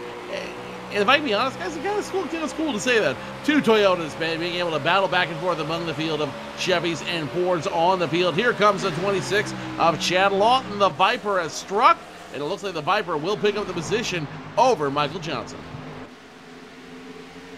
So Johnson, that stop from earlier, appears that maybe it's not quite working out. Now, mind you, that car might not be as balanced as some of the guys he's up here racing with, but at least for the time being, it hasn't quite worked out the way he wanted. Short term, yes. Big gain, very doable. If you're going to try to do it for the long run, it might not be the best idea in the world. Meanwhile, up ahead of him, battle for that 5th spot continuing. Kenny Humpy, Ray Alfala right there in the middle of it. Here comes Brad Davies. Look at Davies now, Tim, on the outside of turn 1. Humpy gets loose from the bottom of the racetrack. Move Brad Davies into the top 5. Oh, and Overland going to go to the outside as well as Kenny Humpy continues to try to gain this car back. The 47 on the outside trying to pick up one, and Byron Daly going to look on as well in his Ford as he tries to find something on Humpy. He goes to the inside of the 58. Kenny Humpy trying to stop the bleeding here on lap number 55 as the 93 looks at him for position number 7. Oh, this is getting exciting up in front, and don't look down, guys. Here comes Chad Lawton in the 26. 26 beginning to move up as well, as it looks like the 2 of Ray Alfala might lose a position here, Joe, to Brad Davies. Here comes Davies to the inside. Where did Brad Davies come from as he just now shoots out of nowhere past Ray Alfala in the 2 machine? Brad Davies now position number 4, and Brad Davies doing everything he can to turn on the heat out here at Pocono Raceway. Great to see Brad up front. Great to see him start to move through the field, and now we're keeping an eye on the 30 machine of Robert Hall. Hall getting by Michael Johnson. In fact, they're starting to stack up behind Michael Johnson. Adam Gilliland's there. Tyler Laughlin is there. There's a whole group of race cars trying to get by Michael J. Johnson. Brian Blackford back there one more time, as well as Kenny Humpy in the 58 machine. Looks like he now is battling with Chris Overland. Again, Byron Daly right there behind that pair. Here's Chad Lawton as well in the number 26 machine. For that matter, what's happened to Kenny Humpy? All of a sudden, a car that was a dominant top 3 easily race car, something has gone awry, it appears, Tim. That car working the bottom in turns 1 and 2, it seems like out of shape. Maybe trying to readjust the car for a different section of the racetrack, but there's only so much you can do on a pit stop here in the iRacing sim, and I'm wondering if maybe this could bite Kenny Humpy before things are over with. You can see the 58 working that wheel as he goes around corner number 2 and working into corner number 3 here this time. This is the first real green flag run that we've seen since the pit stop happened around lap number 40. As looks like Chris Overland is going backwards now as he's got Byron Daly to the inside of him. This might be the first opportunity that these guys had the opportunity to work on these race cars. We have trouble near the back here. That's number 8 of Adam Gilliland in trouble as well. Adam Gilliland just dropping down to the field after getting stuck on Calamity Corner. 47-15 making contact down now as well. I'm going to check out the 41 and 16. The 41 belonging to Jake Sturgis, the 16 belonging to Thomas Lewandowski as they make contact going into turn number 1. Business is picking up here, guys, and the big question is, we're gonna see another yellow flag. I have to believe. But my only question is, it's not a matter of if, but when, and more importantly, how does that change your strategy? I think you're right, Joe. If anything we've seen the last lap or so between Kenny Humpy trying to dance with that car off turn 4, he did a pretty good job of doing it, although the shoes are beginning to wear out on his car. I think Adam Gilliland's shoes have already worn through the soles. That was one of those moments that he's going to need to change his underwear for, I think, because he just about bumped the farm. But what a great job by Adam Gilliland to save that race car. I think that lends us to something else to keep an eye on, though, Tim. We talked about Kenny Humpy, the handling going away. I think now this race is almost becoming, how free can you drive your race car off of turn number 3? Can you make it work on the top? Can you make it work on the bottom? But it's all about turn number 3. No surprise at Pocono you're trying to set the car up for that corner, but I think it's very surprising to see that so many drivers are hanging it out off turn number 3 as we continue to watch this battle. Brandon Hawk right here, Chad Johnson, Tyler Laughlin, Nick Ottinger. It's starting to become a hornet's nest now off of that Calamity Corner. And you got Ottinger right in the mix of this as well as he closes in on the 53, trying to pass the 39. He's going to make the move on the 39 there. You got Brian Blackford in this mix as well. The 51 of T-Loft to the outside of the 53 of Brandon Hawk as they go at it side by side into corner number 1. It's going to be the 51 taking the spot for the time being. This is a fairly exciting battle back here for positions 11 on back. But you mentioned it, all these strategies, all these differing strategies. We got Ottinger down to the apron off the 51. And we've seen this before, Joe. This might not end up very pretty.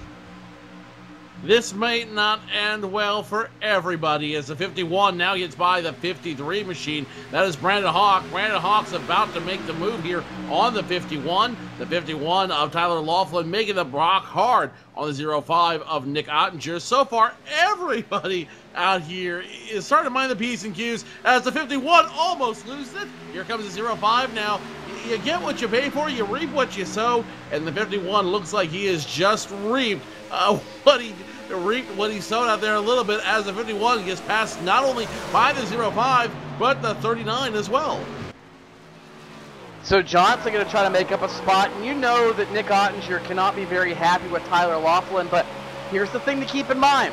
Nick Ottinger is in that exact same situation last race, and he didn't do the exact same thing. Maybe he learned something from that incident as well, or maybe Nick Ottinger, discretion the better part of valor, as he realized he needed to save that race car for later in the evening. Here comes Ottinger again on the bottom underneath the Brandon Hawkin.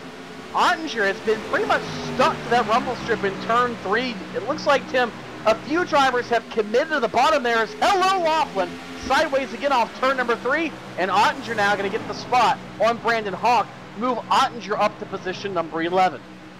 And the 39 going to try to go to the inside of T-Loff, as T-Loff, you mentioned, almost bought the farm off corner number 3, and he's going to let the 34 of Matt Busa go as well here. Brian Blackford closing in on this battle at a corner number 1. But these drivers are getting at it. 51 and 34 nearly had a moment out of the corner. The 34 of Busa to the inside and looking at the 39 as well. And here comes the 33 diving it in. Brian Blackford looking to pick up a spot or 2 out of this as he goes underneath the number 51 in corner number 2. They'll try to get it right down there in corner number 3.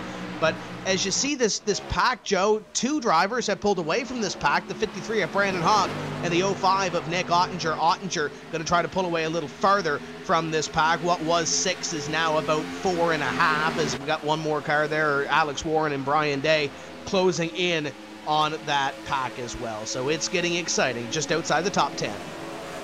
Getting real exciting just outside the top 10. I'm still keeping an eye on that 51 of Tyler Laughlin. The crew chief telling him, just calm down, buddy. Just slow it up a little bit. You're going to be fine out there. You're still running top 15. We got to defend. That is now the 51 driving the 33 down the track. That's Brian Blackford is going with him. The 82 of Alex Warren. The 51 machine having a little bit of trouble controlling the car. Maybe having a little bit of trouble controlling his emotion out there as well as he tries to do everything he can to hold on to that top 15 spot. Yeah, that just about got ugly again on the Long Pond straightaway. Even Brian Day starting to join this group now. That's the Plan B Sales Toyota.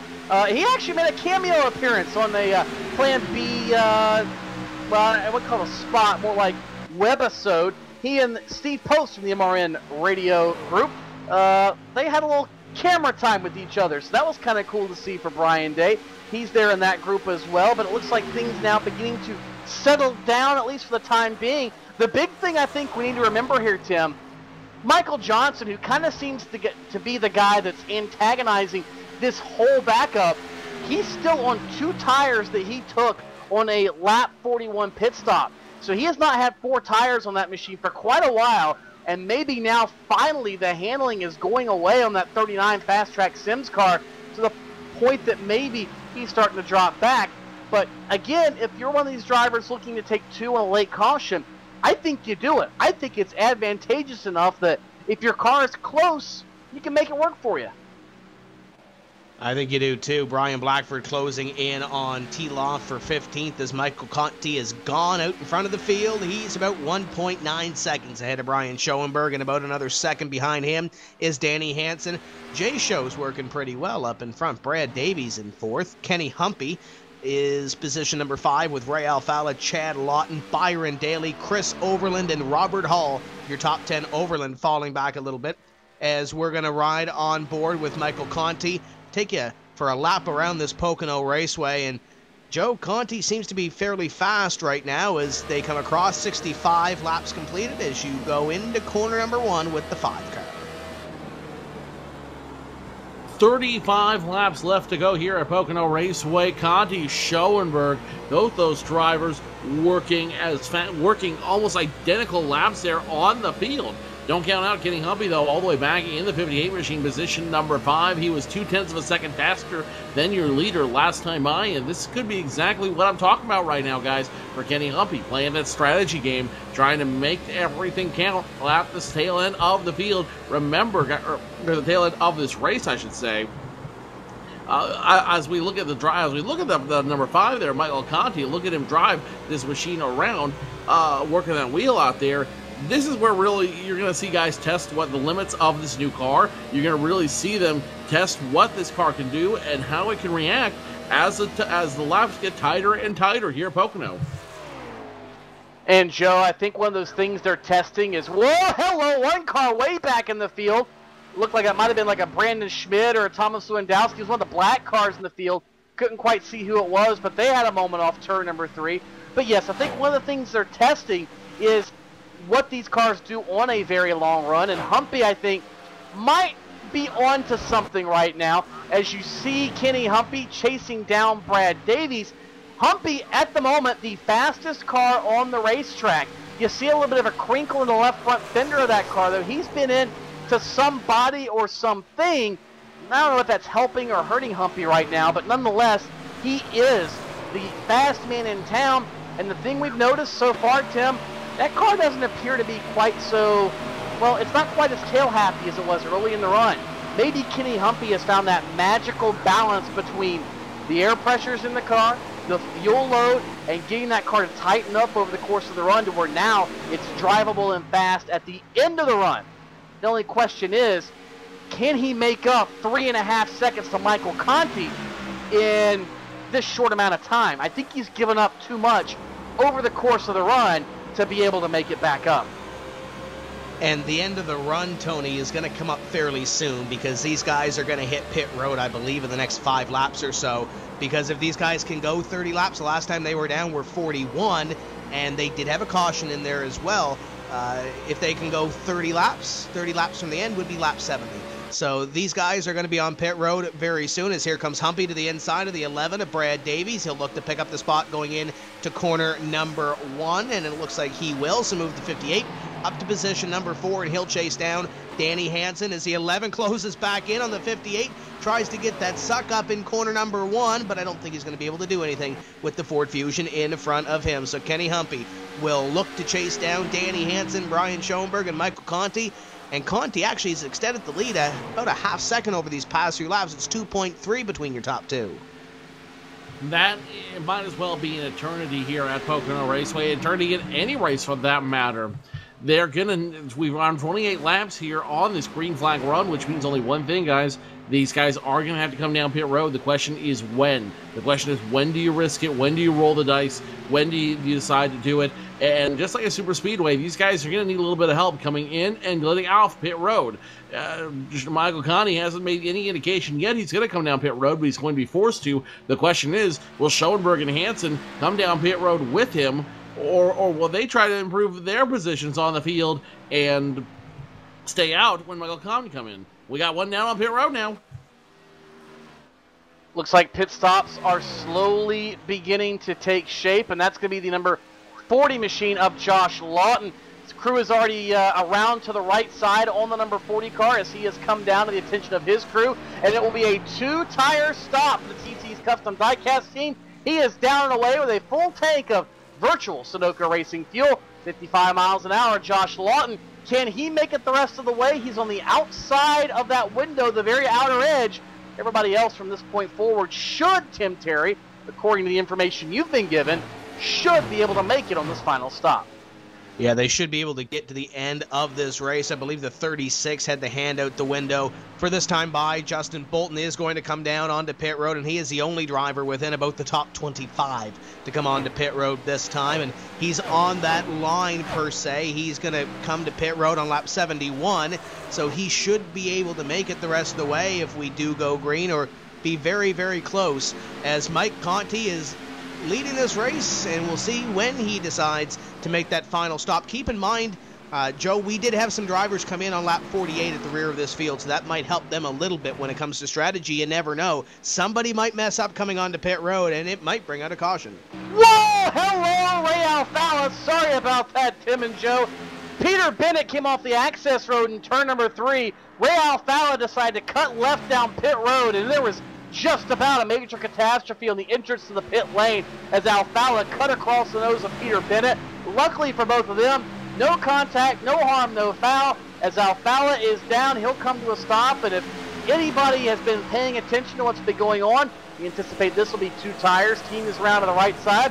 They'll change the right side skins on the Slip Angle Motorsports Ford of Ray Alfala. But it'll be 4 tires for the 2-time series champion. He's down and away and rejoins the fray, Joe. Rejoins the fray with almost causing part of the fray himself out there as well. Robert Hall are coming off pit road, and I believe Stephen Gilbert on pit road. 58 now coming in down to pit road. Tim, Tony?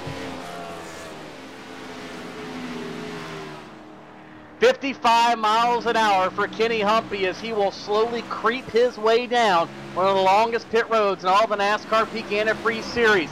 The crew waits on the wall with tires in hand and a full can or 2 of virtual fuel. They'll come down and he'll hit his marks in the pit box, and now they'll go around to the right side. That side of the car up in the air guns going ablazing. Right side tire change is complete, and it appears, yes, it will be 4 tires for Kenny Humpy. We'll see how his pit stop total equates to everybody else on the racetrack. His service is complete, and he now back on the speedway. And I believe the 5 of Mike Conti going to come down pit road this time by as well. His teammates should be following him down. No, he's going to come down by himself. Joe, it's Mike Conti and a couple of others behind him. Chad Lawton.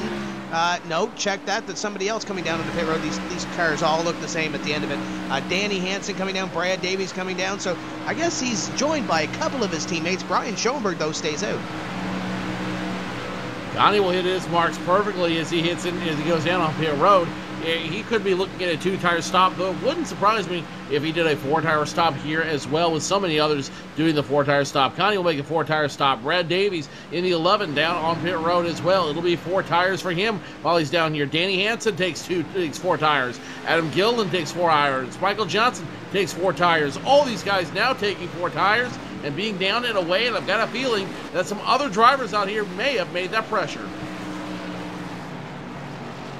Yeah, I'm surprised that we haven't seen more 2-tire stops than what we have already, as Johnson and now Gilliland come off pit road.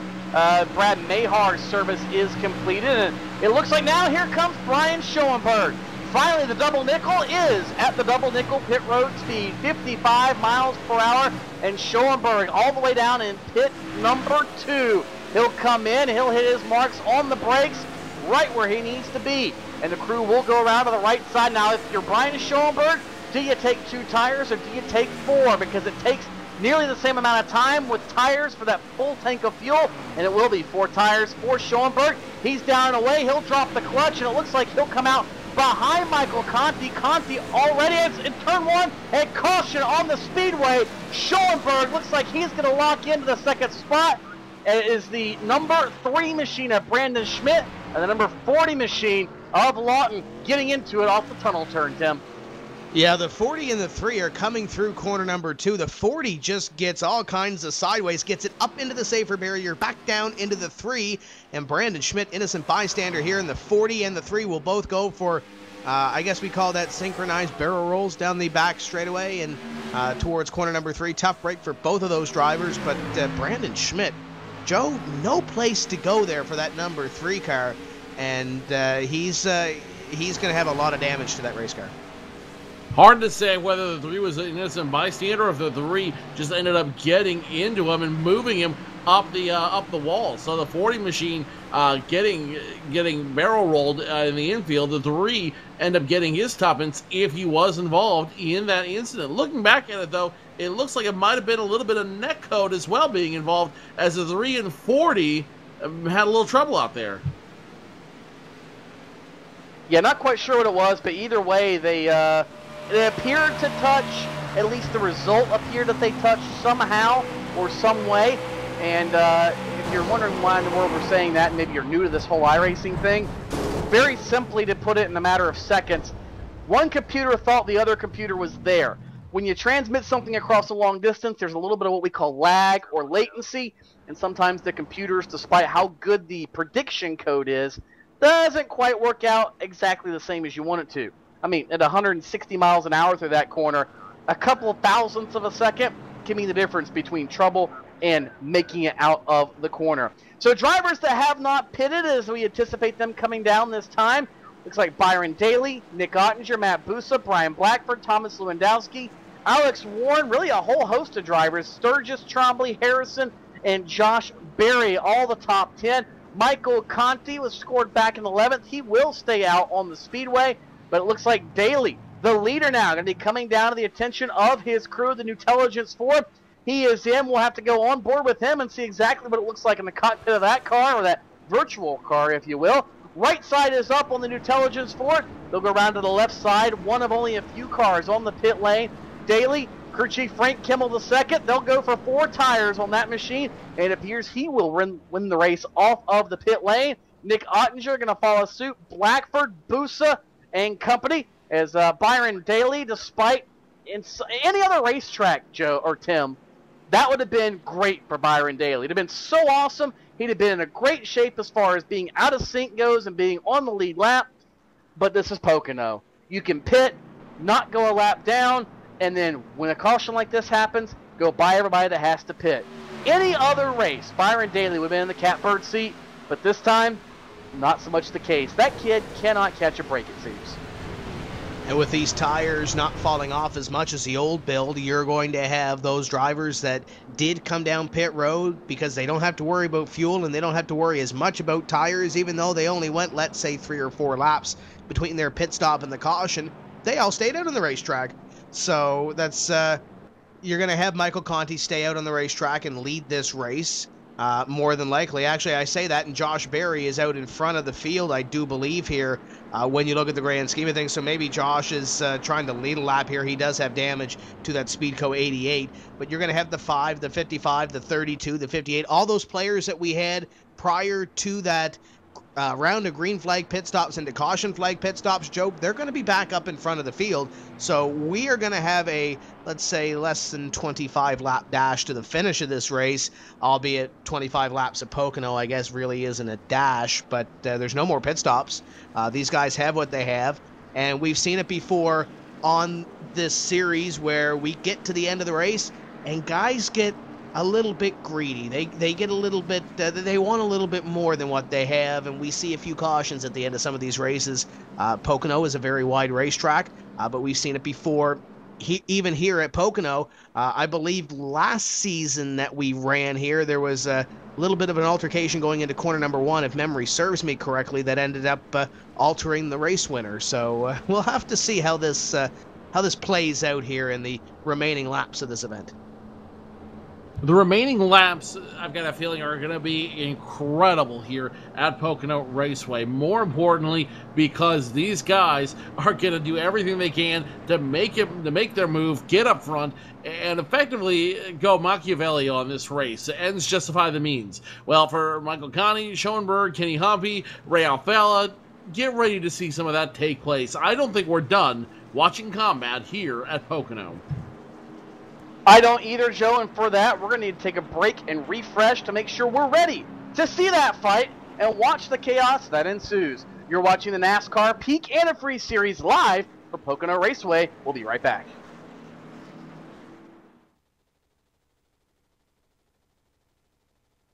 What's inside Peak Antifreeze? 65 years of experience in hot and cold protection. From an independent, family-owned business that's never been afraid to give you exactly what's right for your engine and your wallet. Peak. Run true.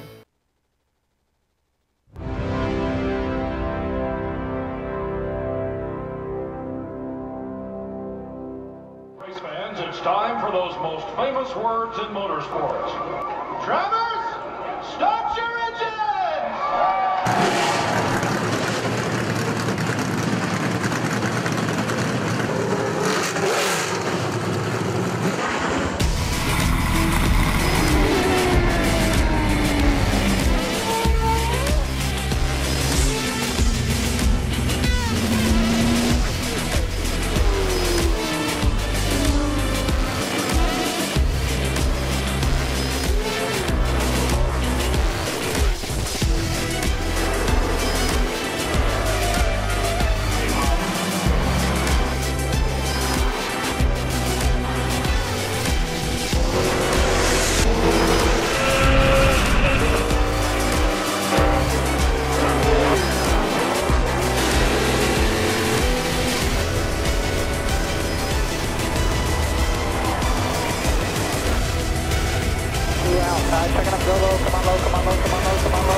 Michael Conti comes up at a corner number 4 in the checkered flag. He wins his first NASCAR iRacing.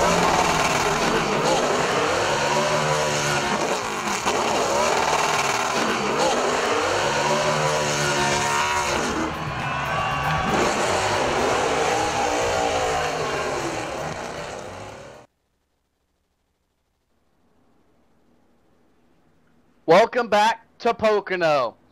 Well, all the beds have been made here at the Pocono Raceway and all the resorts and all the racetracks and all the hotels.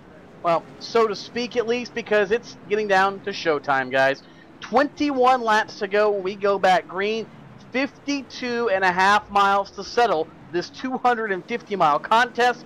Michael Conti will restart from the pole position as he did the original start. Brian Schoenberg second, and Danny Hansen in third. Humpy, Lawton, Davies, Alfala, Overland, Hall, and Bolton going to complete the top 10. It's almost like nothing has changed, Tim, since the very original start of the race, but oh, has it changed dramatically. These guys know what they've got. They've made changes, and they know exactly what they have to do to try to win this race. The first of which was to make it to turn 1 on this restart.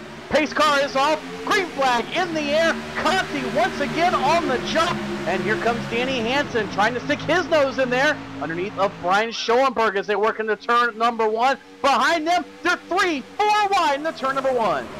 Ray Alfala to the inside of the 26, the 47 of Overland to the outside, the 26 going to clear them through the middle. Behind them is the 30 and 57 as we have one driver down towards the infield, the 55 of Schoenberg going down there, and the 32 blocking the 58. Oh, some feelings are about to be hurt here, boys.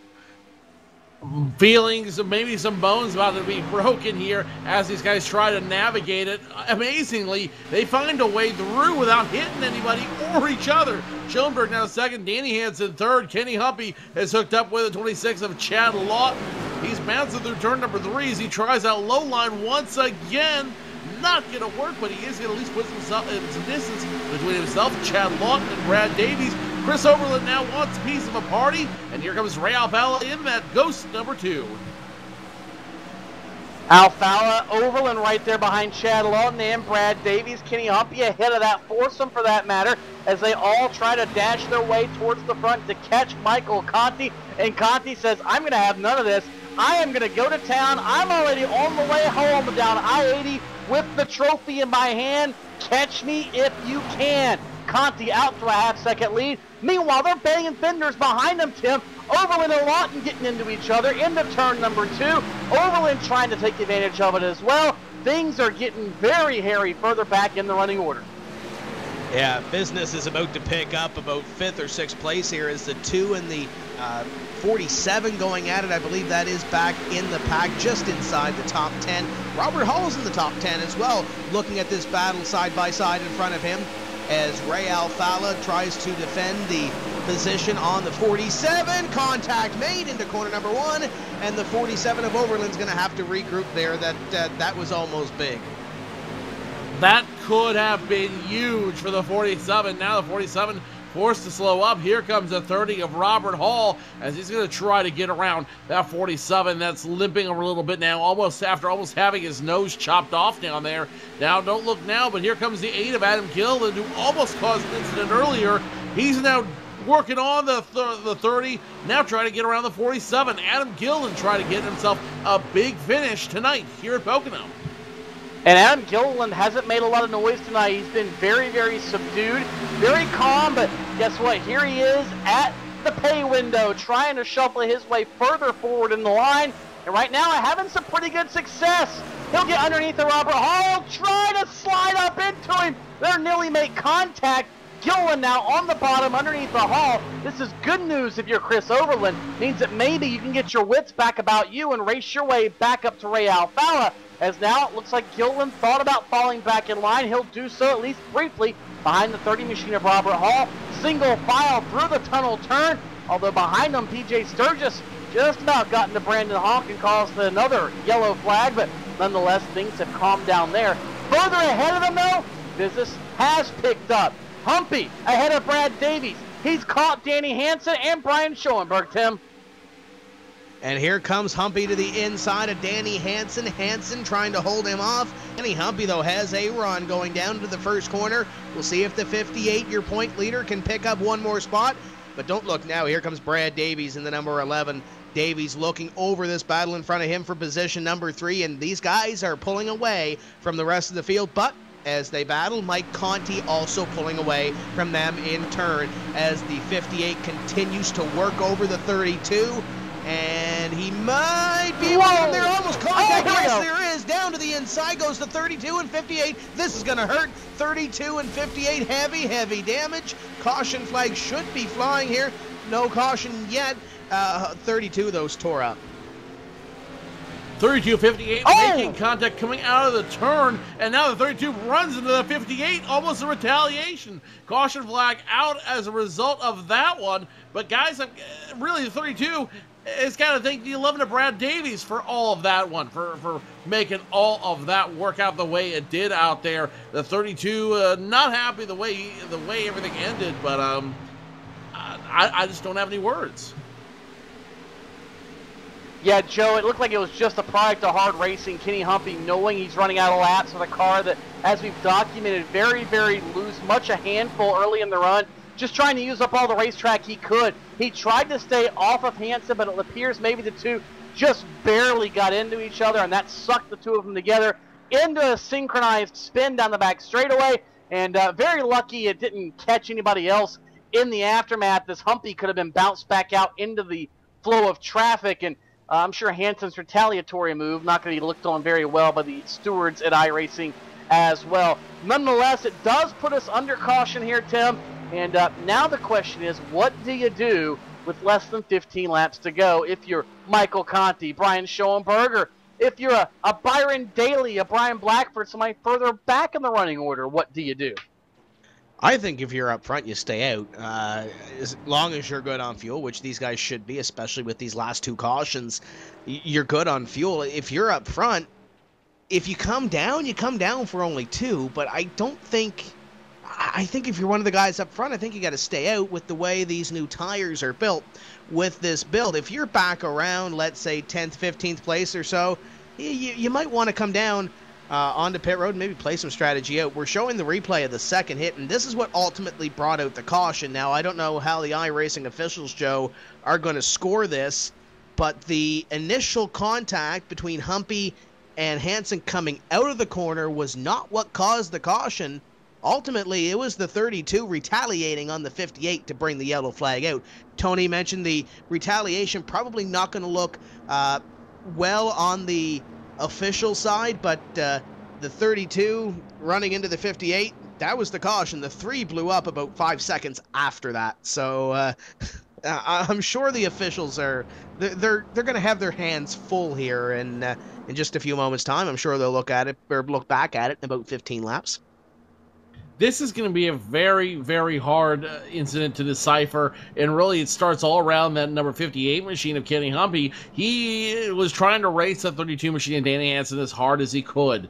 He ends up bouncing through the turns. He ends up bouncing through the turn, as you saw there on the replay, and forced to check up there. Ends up getting, and then the 11 of Brad Davies ends up getting in the 58, and that starts a chain reaction. So Danny Hansen's frustration may be a little misguided there as he ran in the 58 to thank him for that causing that incident. As I understand, we've got a couple guys coming down pit road. A couple of guys down on pit road. Back towards the tail of the field, Justin Trombley, Brandon Hoff, looks like Brad Mayhar, Justin Bolton, and of course Kenny Humpy on pit road, Joe. Pretty much all the guys back towards the tail of the field that had nothing to lose as they'll come in for service. And you know what? I guess I can't blame them, Tim. Take every advantage you can get. You're already in the back. You have nothing to lose. You might as well get that extra little bit of grip and maybe that last final adjustment that can help propel you up a couple of spots. I don't think it's going to take them from being a 20th place car, though, to a 5th place car. Not from what we've seen tonight. Well, we've seen some pretty big wrecks in this race. If that does happen again, that 5th place might not be too far-fetched if he can make up some time and make up some positions on the racetrack. But yeah, you're fighting I don't want to say fighting a losing battle, but you do have a tall hill to climb if you are sitting back there, let's say around where Landon Harrison is in 24th place and trying to make your moves through the field. Nick Ottinger not having a great night either. Through all of this that has happened with the green flag, pit stops, and caution flags and everything, Nick Ottinger's running back in 19th right now in the 05 Toyota Camry. He's got a huge hill to climb. Brian Blackford having a good night in 13th place. Byron Daly, his teammate just in front of him, in 12th. But looking back at that point picture we mentioned earlier, the 80 and the 29 came in 2nd and 3rd. They're both out of the race. Jake Sturgis has made a recovery from being outside the top 30. He's up in 17th. Still got a little ways to go, though. The 26 at Chad Lawton still runs 4th. He's standing to gain a lot in this race. And a driver that was within the top 10, Joe, that was looking to have a good night, just lost his marbles on the back straightaway. Danny Hansen was in the top 10 in the standings, tied with Tyler Hudson and Ray Alfala in points. That's definitely not going to help the matters of the number 32 car after that incident. And depending what happens with the iRacing officials, it probably won't help them in the coming weeks either. But take a look here at the guys that are top 10 in points and who's not running now as a result of hard racing here at Pocono. Kenny Humpy, off track. Brandon Cattell, off track. Kevin King, 3rd in points, off track. Danny Hansen, 7th in points, off track. Tyler Hudson, off track. Byron Daly's still on track, but not sure how there. So some of the guys.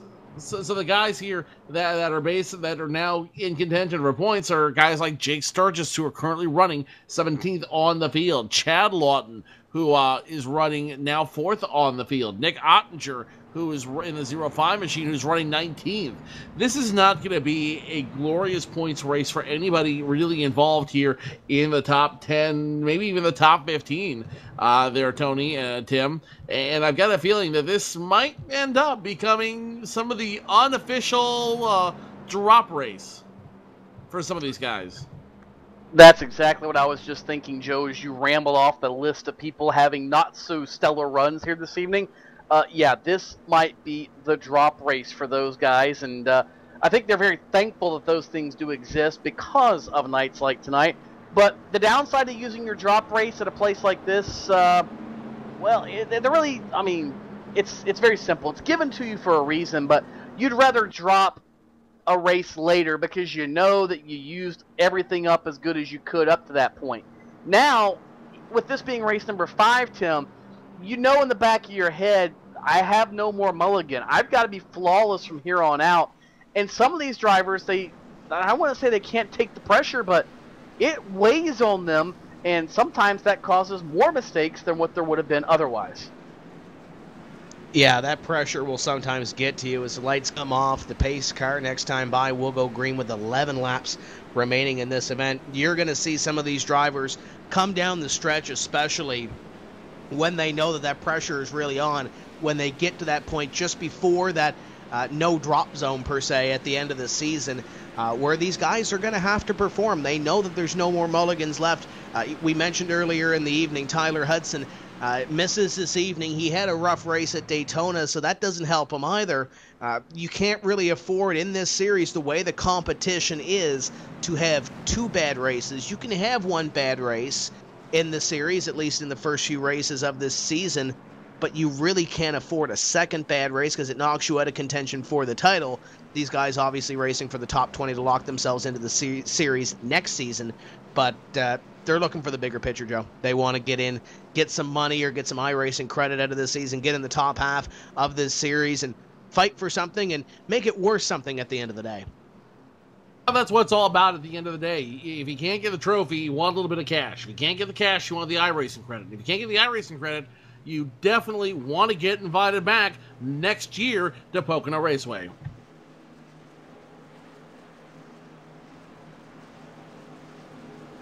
So Michael Conti continues to, we'll get back to the lead when we restart here with 11 laps to go. Brian Schoenberg second, Brad Davies third, Chad Lawton fourth, Ray Alfala your top 5, Chris Overland, Robert Hall, Adam Gillen, Brandon Hawk, Tyler Laughlin your top 10.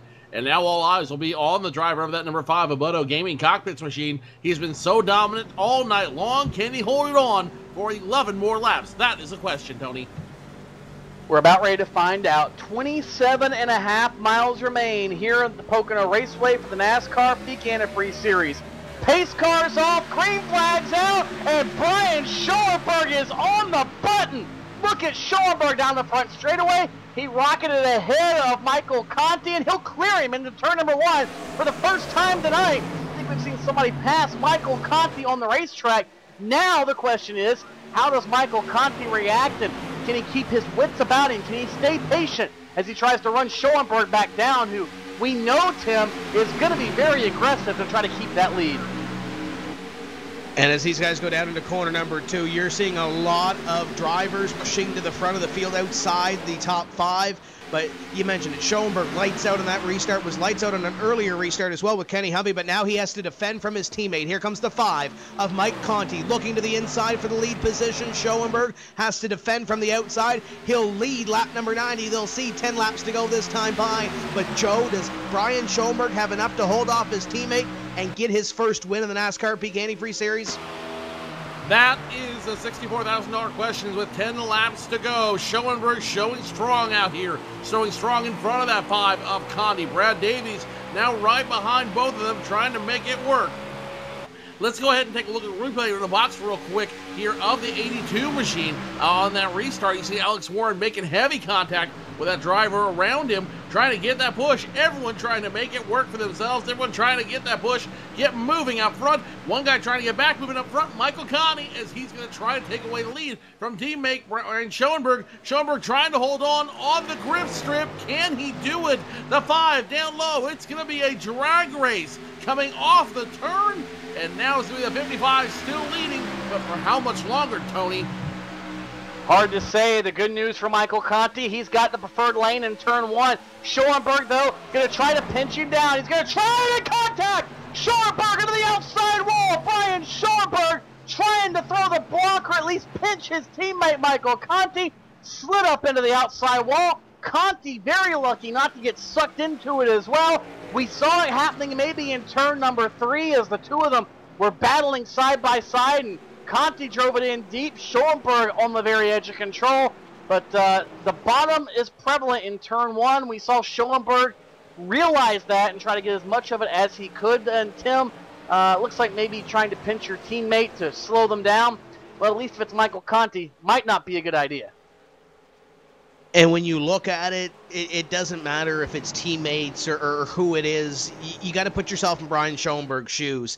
Regardless what happened there, whether it was the 5 coming up, 55 coming down, hard racing, whatever the case may be, the 55 is gunning for his first win in this series. He's been in this series since the inception. I know he was a little bit excited to try to get up there and battle for the Lynn position, as you see the replay here of what happened, what put us under this caution flag. And Joe, when you look at it at the other side of the coin, one of the drivers that probably feels the worst about all of this is Mike Conti. After that contact, sends his teammate into the fence, and Mike Conti has had one of the best cars this evening. Now he's got to defend off Brad Davies, Ray Alfala, Chad Lawton, and Chris Overland. But you have to feel for those two guys.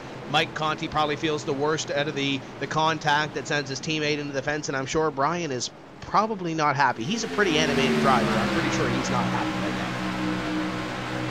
I've known Brian for a very, very long time. I've known him from the NASCAR racing 3 days, the ASCORS days, the all the way into iRacing as this series evolved, and now, you know, as I just look at it, I look at him, I can't help but think, why?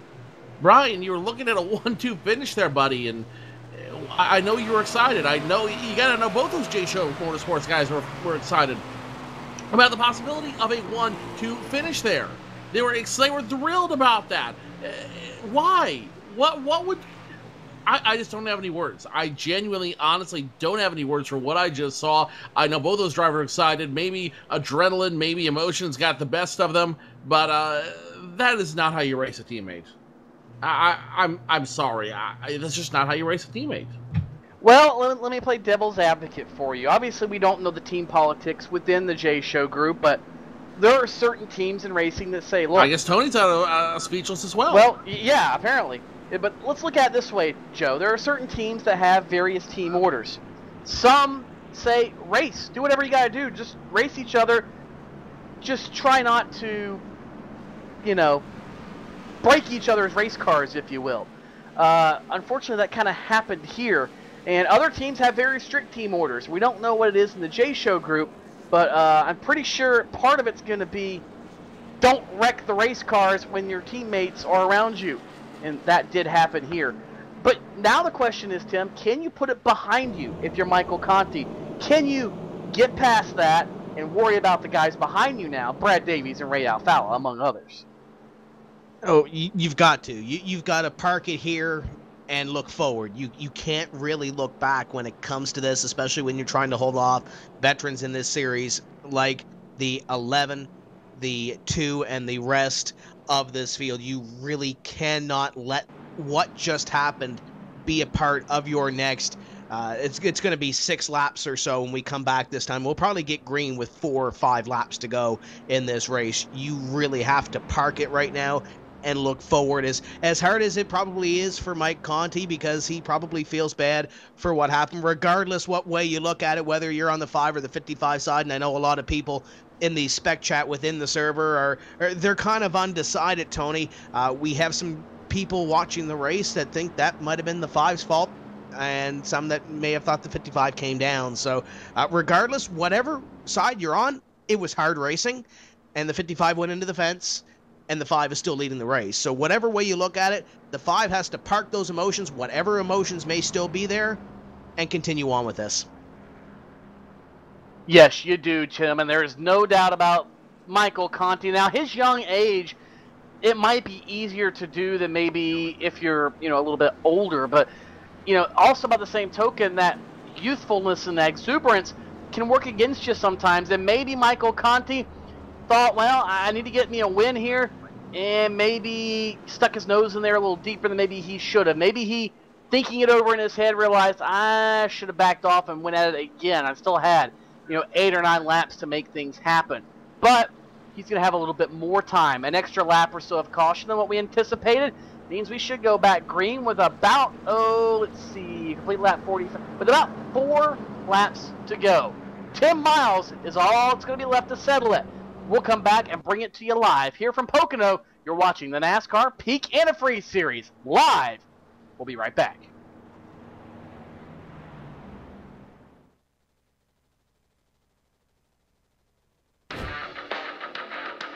This is where it gets difficult. This is where your name's on the line, everything's on the line. You get that one chance to go out there and put down your best performance with the most amount of pressure.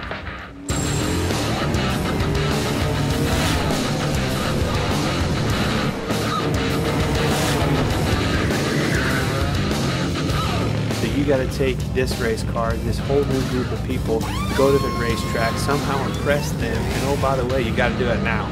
It's now or never. First thing that went through my mind was like, no way.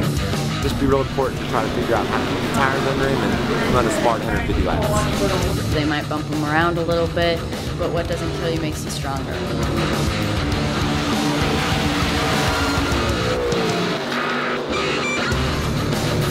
Everybody should enter next year's contest because you never know what could happen, man. You come out here and run top 5 in your first K&N West race. So I'm so psyched right now. This is incredible.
What's inside Peak Antifreeze?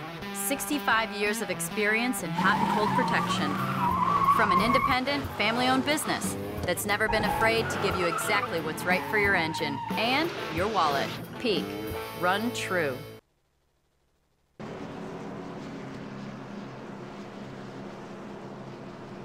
Welcome back. The Pocono Raceway field has doubled up, and you know what that means, Tim Terry? We're getting ready to go back racing. Let's take a look, Tim, at what brought us under caution this final, we hope, time. Yeah, some hard racing between the two teammates, and regardless what side of the fence you're on, who brought out that caution, I'm going to chalk it up to good hard racing and a tough break for Schoenberg, and I'm sure Conti doesn't feel the best about what happened there. The one thing, Joe, we have to watch here, Shannon Whitmore, chief official for this NASCAR Peak Antifreeze Series, telling all the drivers to stay in line on the restart. There is a restart lane change rule. Back in the Pro Series, it bit PJ Sturgis, and it was a controversial call that bit PJ Sturgis, but nevertheless, Shannon Whitmore warning these drivers to stay in line, do not change lanes on this restart until you hit the start-finish line. Pace car is going to peel off here, 4 to go, green flag flies, and we got one more, and we got a huge wreck on the front straightaway, about 9th on back.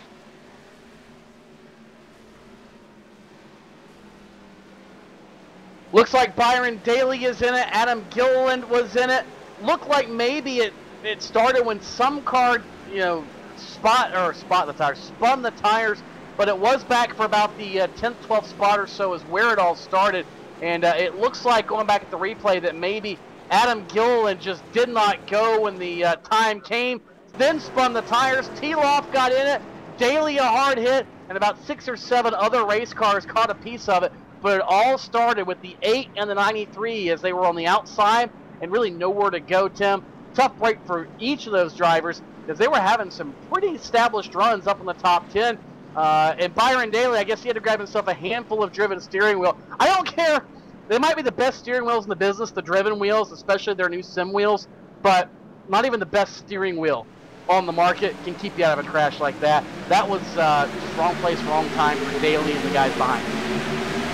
Yeah, it doesn't matter what kind of steering wheel you have. Just trying to get through one of those wrecks is more luck than anything. A lot of these drivers, or I shouldn't say a lot of these drivers, some of these drivers trying to get through there using a little more gas than others. Landon Harris in the 89 nearly made it through. We talked about earlier where he shot the hole on the outside and made it through. Well, he nearly made it through.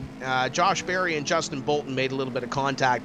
36 came down, just cranked the wheel left in front of traffic, and 88 was air, got into him, and the 89 gets a little bit of damage from it. But I don't think it's really going to matter as long as your motor is going to last the rest of the race. And for the case of Justin Bolton, he's smoking. He's probably got a meatball flag, as does Brandon Hawk, and probably a couple of others.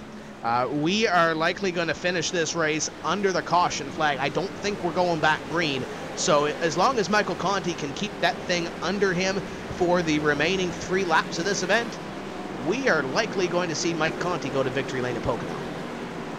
Just a gigantic chain reaction out there, guys. I'm just keep watching this replay in awe. It's just a chain reaction. Everybody's nerves getting up. Everybody's excitement building up. Everybody just pumped to get this last 4 laps done in the books. And all it takes is one false move. All it takes is one false start. All it takes is one lapse in concentration. And next thing you know, you're collecting literally every car behind, almost very literally every car behind you. There's a lot of broken cars now. There's a lot of smoking cars now. And the good news is for Michael Conti, who's only running a limited schedule, he's effectively locked up a win here, and that's something I don't think he was expecting to do this season. The bad news, though, is if you're some of those other guys that could have been competitive tonight, if you're a Nick Ottinger, if you're a Brian Day, if you're a Michael Johnson, or anybody that's right now in the top 5 in points, your race is effectively over before it even began. Your fate was decided by somebody else. But that's sometimes the way it is in racing. You don't have control over all the circumstances. You do everything you can to prepare, to put yourself in the best possible position, and let circumstances dictate the outcome, as Richard Petty is so famed for saying. In the case of Michael Conti, he did his preparation, he did his work, he did the best he could do, and let the circumstances dictate the outcome. Tonight, assuming nothing freak happens to that Abuto Gaming Cockpits machine, Tim, it looks like it's going to be Michael Conti visiting victory lane for the first time this season. And Joe mentioned part-time for Mike Conti. That was the plan at the start of the season, but you'd have to believe he comes into this race 16th in the point standings, about 36 points behind Kenny Humpy. Picks up the win here. He will pick up his second top 5 of the season. I don't know if that's going to change his plan at all, but you would have to believe. Pick up a win here, move up probably, if not into the top 10, fairly close to the top 10 in the point standings for the number 5 car.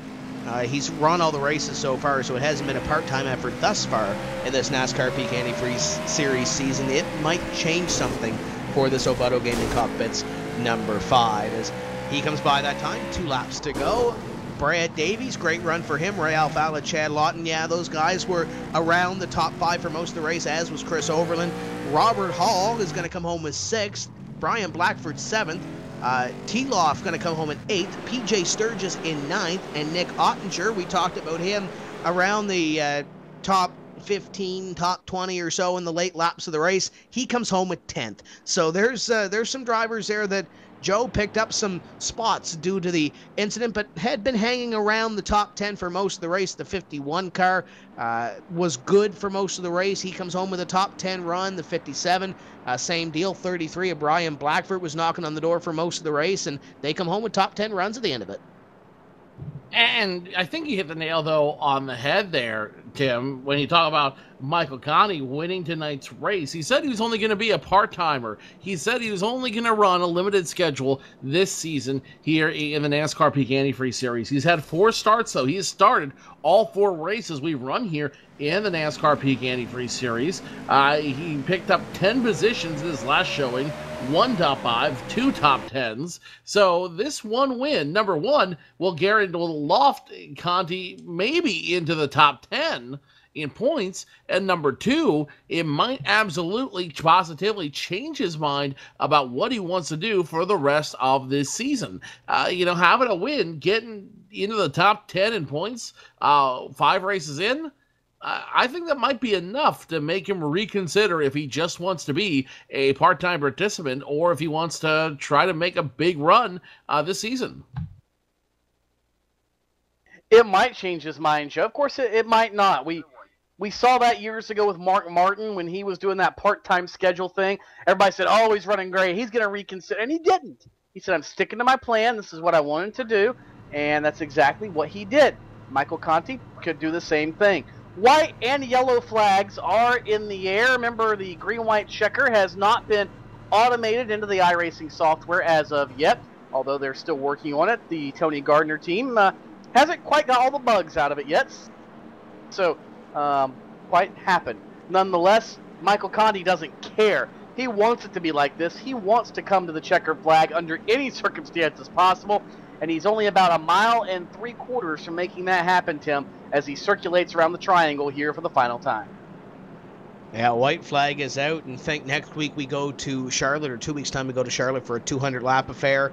And looking back at the results from last season, Mike Conti had a top 10 run there as well. So he's looking to build something on this season, and you might very well see Mike Conti come back and get his second win of the season coming up in 2 weeks' time. Brad Davies, Ray Alfala as well, always good at those types of racetracks.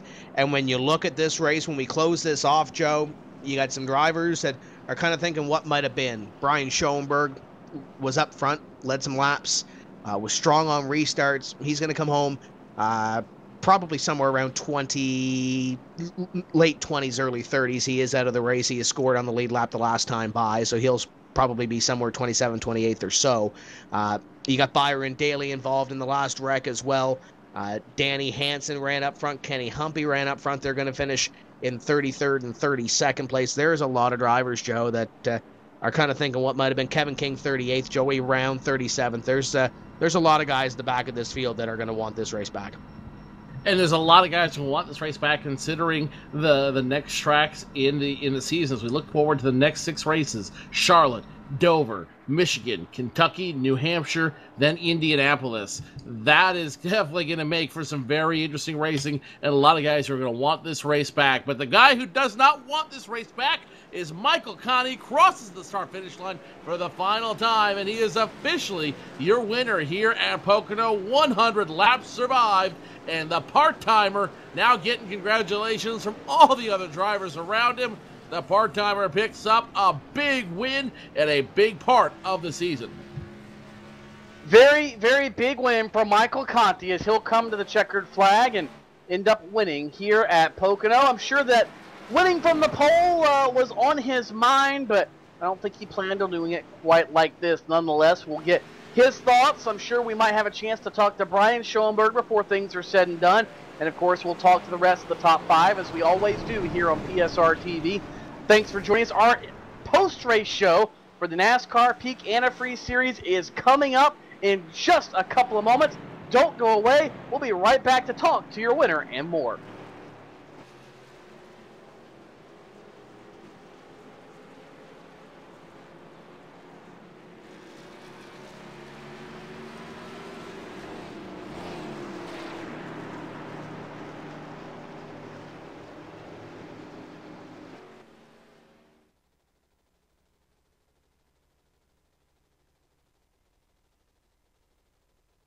What's inside Peak Antifreeze?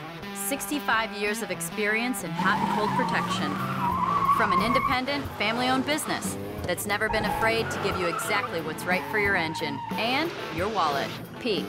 Run true.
This is where it gets difficult. This is where your name's on the line, everything's on the line. You get that one chance to go out there and put down your best performance with the most amount of pressure.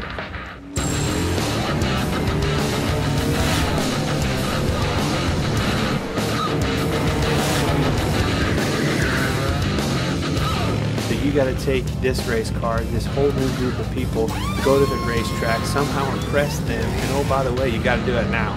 It's now or never. First thing that went through my mind was like, no way.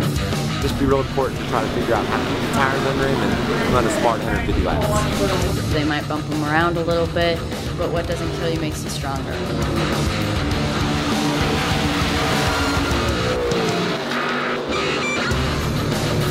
Everybody should enter next year's contest because you never know what could happen, man. You come out here and run top 5 in your first K&N West race. So I'm so psyched right now. This is incredible.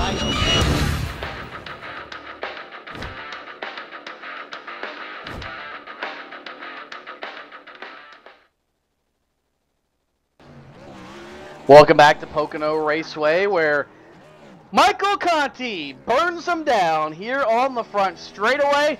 A very, very well-deserved set of burnouts for Michael Conti. He beat Brad Davies to the checker flag. Ray Alfala finished 3rd. Chad Lawton. Chris Overland came home in 5th. Robert Hall, Brian Blackford, Tyler Laughlin, TJ Sturgis, and Nick Ottinger rounded out the top 10, Tim. Yeah, and there's a lot of drivers that are excited. One of those drivers happens to be in victory lane. Mike Conti just pulling in, leading 81 laps here this evening. Mike, utter domination. But first, let's talk about something that happened with the second to last caution of the race. You and Brian Schoenberg racing hard for the position. Yeah, I don't. Let me just start by saying I want to thank Tom Lewandowski and everyone that partakes in the J-Show Drill Aisle Alliance. We've been working hard since this build came out, and we found stuff as you could tell tonight, and we had 5 of the fastest cars, and unfortunately 3 of them had trouble. 1 a connection problem, 2 an over-aggressive maneuver, and 3 a teammate who could have backed out. I remember how frustrated I was back at Richmond last year when John Gorlinski took me out of the lead, and I can only imagine the frustration that Brian is under right now. I as much of a racing incident as it was, I was the car in the bottom. I should have backed off more and accounted for the bumps down there, but it's just, with the setups the way they are now, it's tough to run that extreme bottom, so I tried to miss that, and I ended up flipping him and wrecked him. So I can't apologize to him enough because he got me in the restart. I screwed up. He was in the lead, and I screwed up. So other than that, it was a fun race. I wish there was a few less cautions, but I'm just glad that we showed some speed tonight and we really dominated the race for the most part. And looking at this, it becomes your 4th series win, I do believe, in the NASCAR Peak Antifreeze Series. It comes at a great time as well, putting yourself up a little bit further in the point standings. But talk about some of those restarts. Brian Schoenberg was quick on those restarts. You had to be lights out in order to lead 81 of these 100 laps this evening. Yeah, the restarts at the end were more frustrating than fun. You're in a very tight box with the way the pace car goes off and the way that the green is thrown. So that one where Brian got around me, I was just trying to judge the pace car, and I was going a little bit too soon, so I backed off and he got the jump. But for the most part, I was able to get decent restarts the whole night, and I mean the car was phenomenal. The car carried me absolutely tonight. It was great in qualifying trim. I was off a 10th and a half in qualifying trim, still got the pole, and it was fast in the race the whole night. I mean, we had some battles with Kenny and Danny and of course Brian and Brad a little bit toward the end, but we had a really good car. So, like I said, I'm happy about that. Happy to get Butto and Jeremy Lukaszka, and I want to send my condolences to Jeremy, everybody in his family. They lost somebody. Someone close to them this week, and I know Jeremy's pretty bummed about that, so I hope he's doing okay tonight. Hope he's feeling better. But yeah, I'm not, as you can tell, I'm not very happy with myself and how that ended. I wanted to see Brian get his first win, but unfortunately I screwed that up. So we'll go on to Charlotte next week. Hopefully they give me 8 incident points so I can not do something stupid again next week, and we'll see what we can do there. Joe mentioned in the late laps of this race at the start of the season you were a part-time car. You said you were going to run a few races, and then that was you're going to pick and choose throughout the season depending where you wanted to run. What's the strategy now? Does this win change anything? It should put you close to the top 10 in points. Does it change anything? Part-time season, full-time season? What are we going to see? Of course, a win is crucial at this point, because like you said, it gets me up toward the top 10, if not in the top 10. But I'm here to have fun, and I had fun tonight, up until, that last incident there. But I mean, with the way we're running, it would be foolish for me not to come back, keep running races consecutively. I know the next one's Charlotte, and I'm sure we're going to be great there as well. I know everybody's going to have more time to work on their stuff and get their packages better, but hopefully we'll still be really fast there too. So I'm going to be at Charlotte.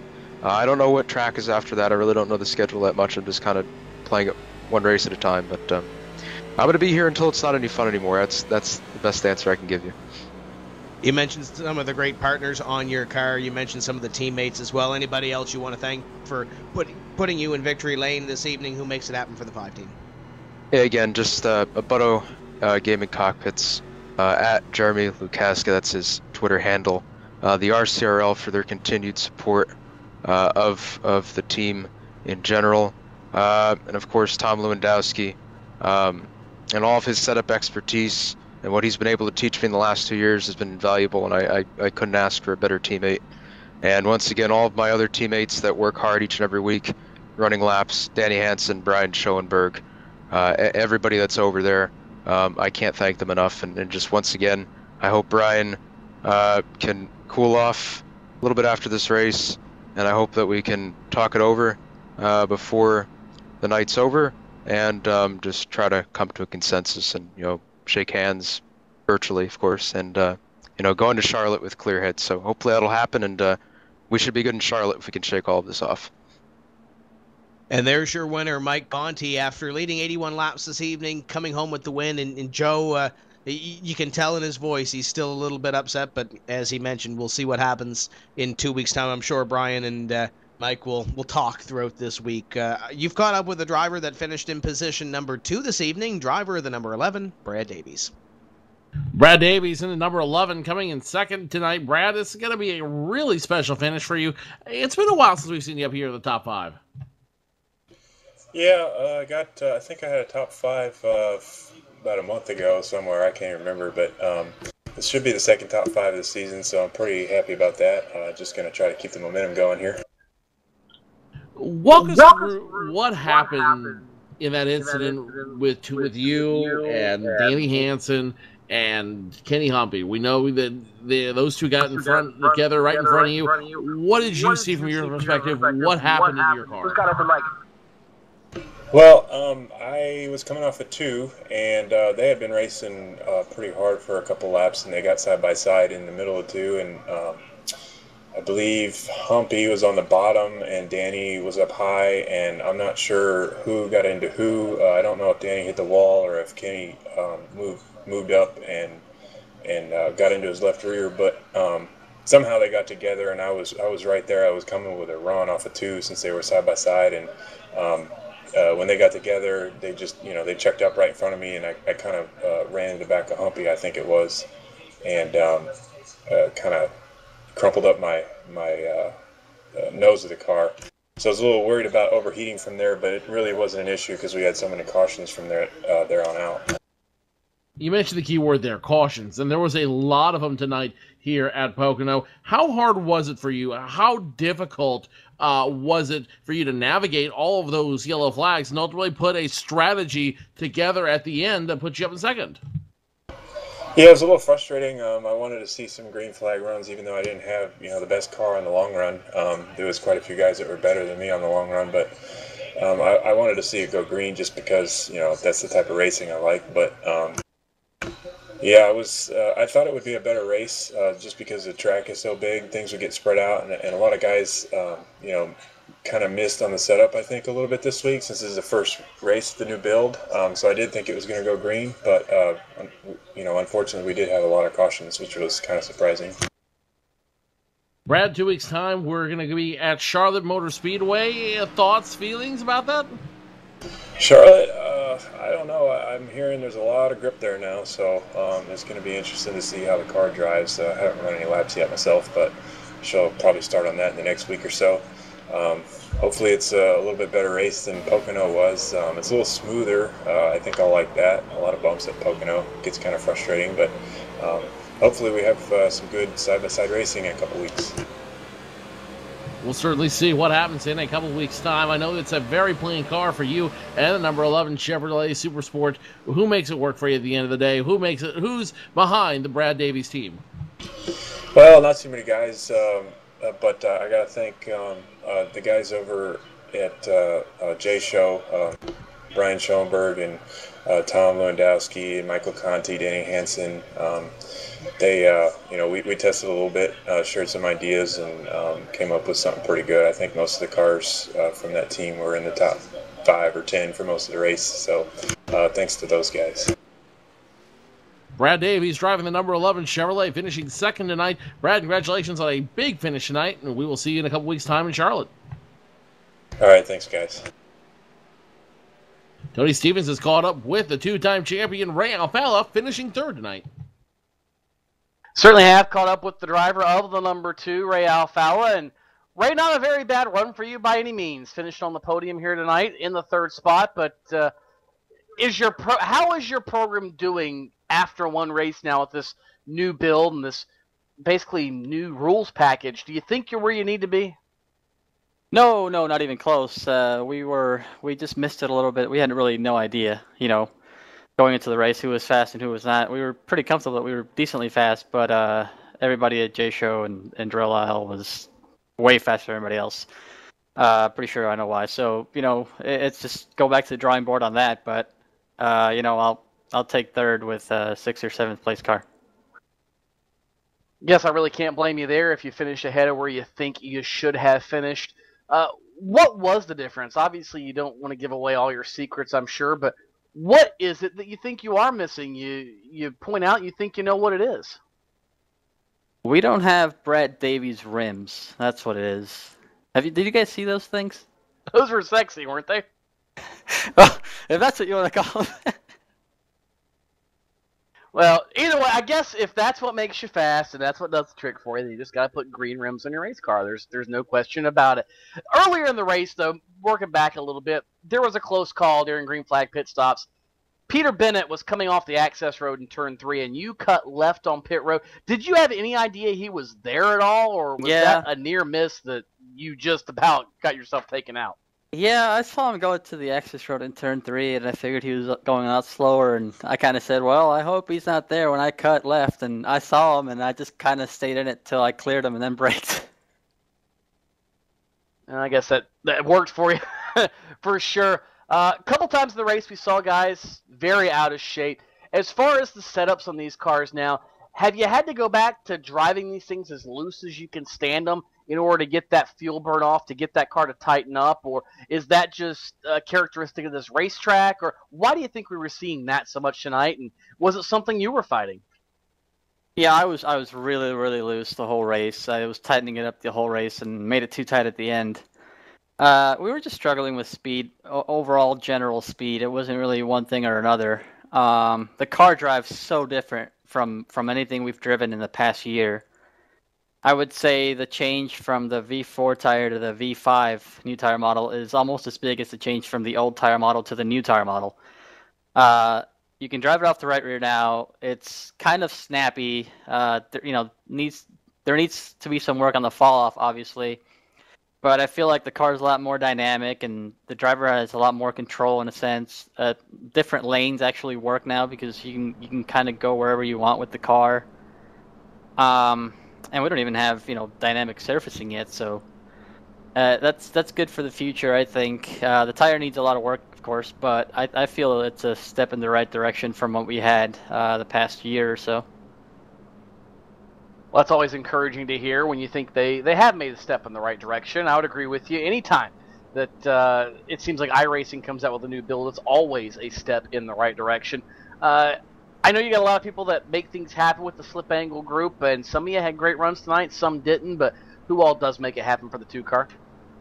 Yeah, big thanks to everyone on Slip Angle Motorsports. It's with the way the season has been going, with the race being canceled last race, and it seems like the season hasn't even started yet. It's only race 5.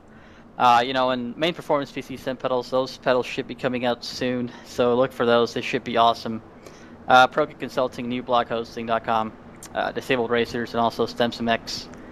Big thanks to Peak for jumping on board. That's huge. And also everybody over at the Swan TeamSpeak, Swan/Pterodactyl TeamSpeak, for all the information and jokes under yellow. If not, I don't know what I'd do with myself if it wasn't for them under caution.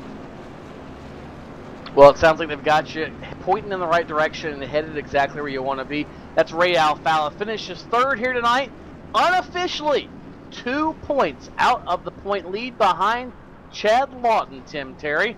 Wow, that's a name we haven't heard at the top of the point battle for, well, hardly ever. Well, he's been consistent the first 5 races of the season, and he comes home with position number 4 here this evening. Chad, I don't know if you caught what Tony just said, but unofficially, you are the point leader in the NASCAR Peak Antifreeze Series. Yeah, it's pretty good. I've had a good start of the season. I think at the end of our Pro Series, I was talking to some DWC drivers, and they said the goal is to at least survive the first 6-7 races, and then from that point, some people will kind of drift off and do other things and not come on race on Tuesdays, and the races get better and a lot cleaner. But just trying to stay consistent and out of the way and be smart, and I guess I got the points lead for today. Walk us through a night at Pocono Raceway. It looked like the 26 car was maybe a little bit better in the long run, but regardless, it seemed like you were somewhere near the top 5 for all of these 100 laps. Yes, I definitely want to say I was the top Toyota in the race tonight, so that was a pretty cool deal. It was about 6 or 7 cars that definitely were about a tenth and a half faster than me, and then there was like me, Ray, myself, and Chris Overland, and I think Byron was there here and there. But it was kind of like a race between us for like 7th to 10th, and then there was everyone else that wasn't really around us. But it was a pretty uneventful race. I just tried to keep my nose clean and do everything I could to just keep track position, and the caution seemed to lie down about where we wanted it. came home 4th, which is pretty awesome. 2 top 5s, or 2 back-to-back top 5s, so I'm happy. This last year and a half or so, or I guess half year, has been pretty good for Chad Lawton. I include the Pro Series in there as well. Run the Pro Series, finish in the top 10 in points there. At the end of last season, after coming back from the break, you lit it up. There were some finishes there that really weren't indicative of where you were running, and then obviously at the start of this season, it's been pretty good so far for this 2016. What's the magic combination that keeps you up in front for most of these races? This season I just came in motivated to run laps, where during Pro and kind of DWC towards the end of it, before I started running good, I wasn't into it and I wasn't motivated. And this season I told myself I'm gonna do as many laps as I can take, and actually put forth effort. The more laps you do, whether you're making adjustments or not, you're gonna improve. But I've learned to make some adjustments on my own, get the setup towards my driving style, and it's benefited me. And I think it's also, you know, helped me become more consistent, and now I can work on being smarter instead of just learning to drive the setup every week. You talked about that word earlier, survival. You survive 100 laps at Pocono, you become the point leader. We head 2 weeks' time to Charlotte, which is another long race. It's 200 laps. How do you survive at Charlotte, and what do you think this new build is going to react like at the Charlotte Motor Speedway? I think it's going to be similar to tonight's stuff, our race. I think there's going to be about 8 or 9 people, maybe a little bit more people will figure it out, because they'll have a little bit more time with setup knowledge. But I seem to always run pretty good at Charlotte, so I think it's going to be, you know, a good race. Hopefully we get some green flag pit stops and, you know, have a good finish. You got some great partners on this beautiful looking Toyota Camry. Who makes it happen for the 2016? ViperTechnologies.com or ViperSR.com. Mason Baker Designs, I got him on the car. Obviously Toyota Racing and iRacing for giving us this awesome freaking car. I'm glad we got the Toyota. PSR TV, and that's about it. And there is unofficially your new point leader, Chad Lawton, coming home in position number 4 here this evening. Great run for the 2016, keeping up the momentum that they had at the start of the season and throughout Pro and throughout the end of last season and all that other fun stuff. I believe Joe Cortez has caught up with a driver who actually had a fairly good Pro Series as well. Chris Overland comes home in position number 5. Chris Overland comes home in position number 5 in that number 47 high-definition HDRN machine. And Chris, I got to ask you about your run here. Was 5th place ever crossed your mind from where you started running mid-pack tonight? Oh, definitely. We've always been pretty good at Pocono. Counting the Pro Series win last season, and I've just always strived to be as good as I could be here because it's such a driver track. And it really comes down to who's got the perfect setup and driver combinations. I definitely thought we had a good car, just kind of screwed up in Q, and cautions fell our way, and we ended up where I think we deserve to be. You certainly ended up with a great finish tonight in 5th place. How hard was it, though, running through the middle of the field, running through the middle of the pack, and ultimately trying to work your way up through this field? How difficult was it starting 21st and running mid-pack for the first half of the race? Well, it wasn't so much difficult as it was nerve-wracking, because these cars are so unpredictable, especially with this new tire. You can't really tell when someone's going to get sideways. No one's really comfortable with where they're at, and everybody was so squirrely in turn 3. It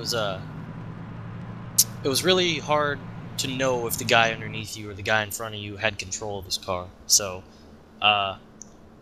once I got more comfortable with my car, and once I got more comfortable with the edge I was driving it on, it got quite easy to race with people. But when it came to getting up to the top 5, it got really, really hard because everybody's different as far as setups go. There were people running the bottom, people running the top. But getting up there was pretty fun. Pocono, a driver's track. How much did the new tire model affect that, though? How much did the new tire model affect this being a driver's track where you could really take control of this Gen 6 car? Well, I know we spent a lot of time working on the setup because for some reason the tires just die off after a certain point. So that kept us working really hard on the setup first off. But this new tire, when you have fresh tires, it seems like you can run almost anywhere and still be fast. So I was trying to utilize that to its full potential on the restarts, and it looked like everybody was trying to make different lanes work. I think I actually ran the second line through the tunnel turn a couple times and made that work. So it's definitely good when it comes to racecraft. As far as the tire itself falling off randomly like that, I'm not really happy with that, but I'm sure iRacing's working on it. 2 weeks' time, we go to the flat mile and a half at Charlotte. How does this top 5 affect you? How does this top 5 really get in your head and does it give you a confidence boost going into Charlotte in 2 weeks? Definitely a confidence boost, considering when this new tire came out, we didn't really know what we were doing. Joey Brown, all the guys at Last Row Motorsports really worked hard this week to try to find something. We didn't really know how fast we were until we got into the race. But knowing that all the hard work we put in this week definitely paid off, and just, if I come to think of it, if it wasn't for Texas, I'd be right up there in the points with Chad and Ray and Jake. So, just if the luck falls our way, cautions come our way, and the setups just are as good as they usually are, we should be fine. Chris, lots of stickers on this neon machine. Who makes it work for you, buddy? First off, I'd like to thank the guys at the paint shop for splattering all this blue paint all over the place.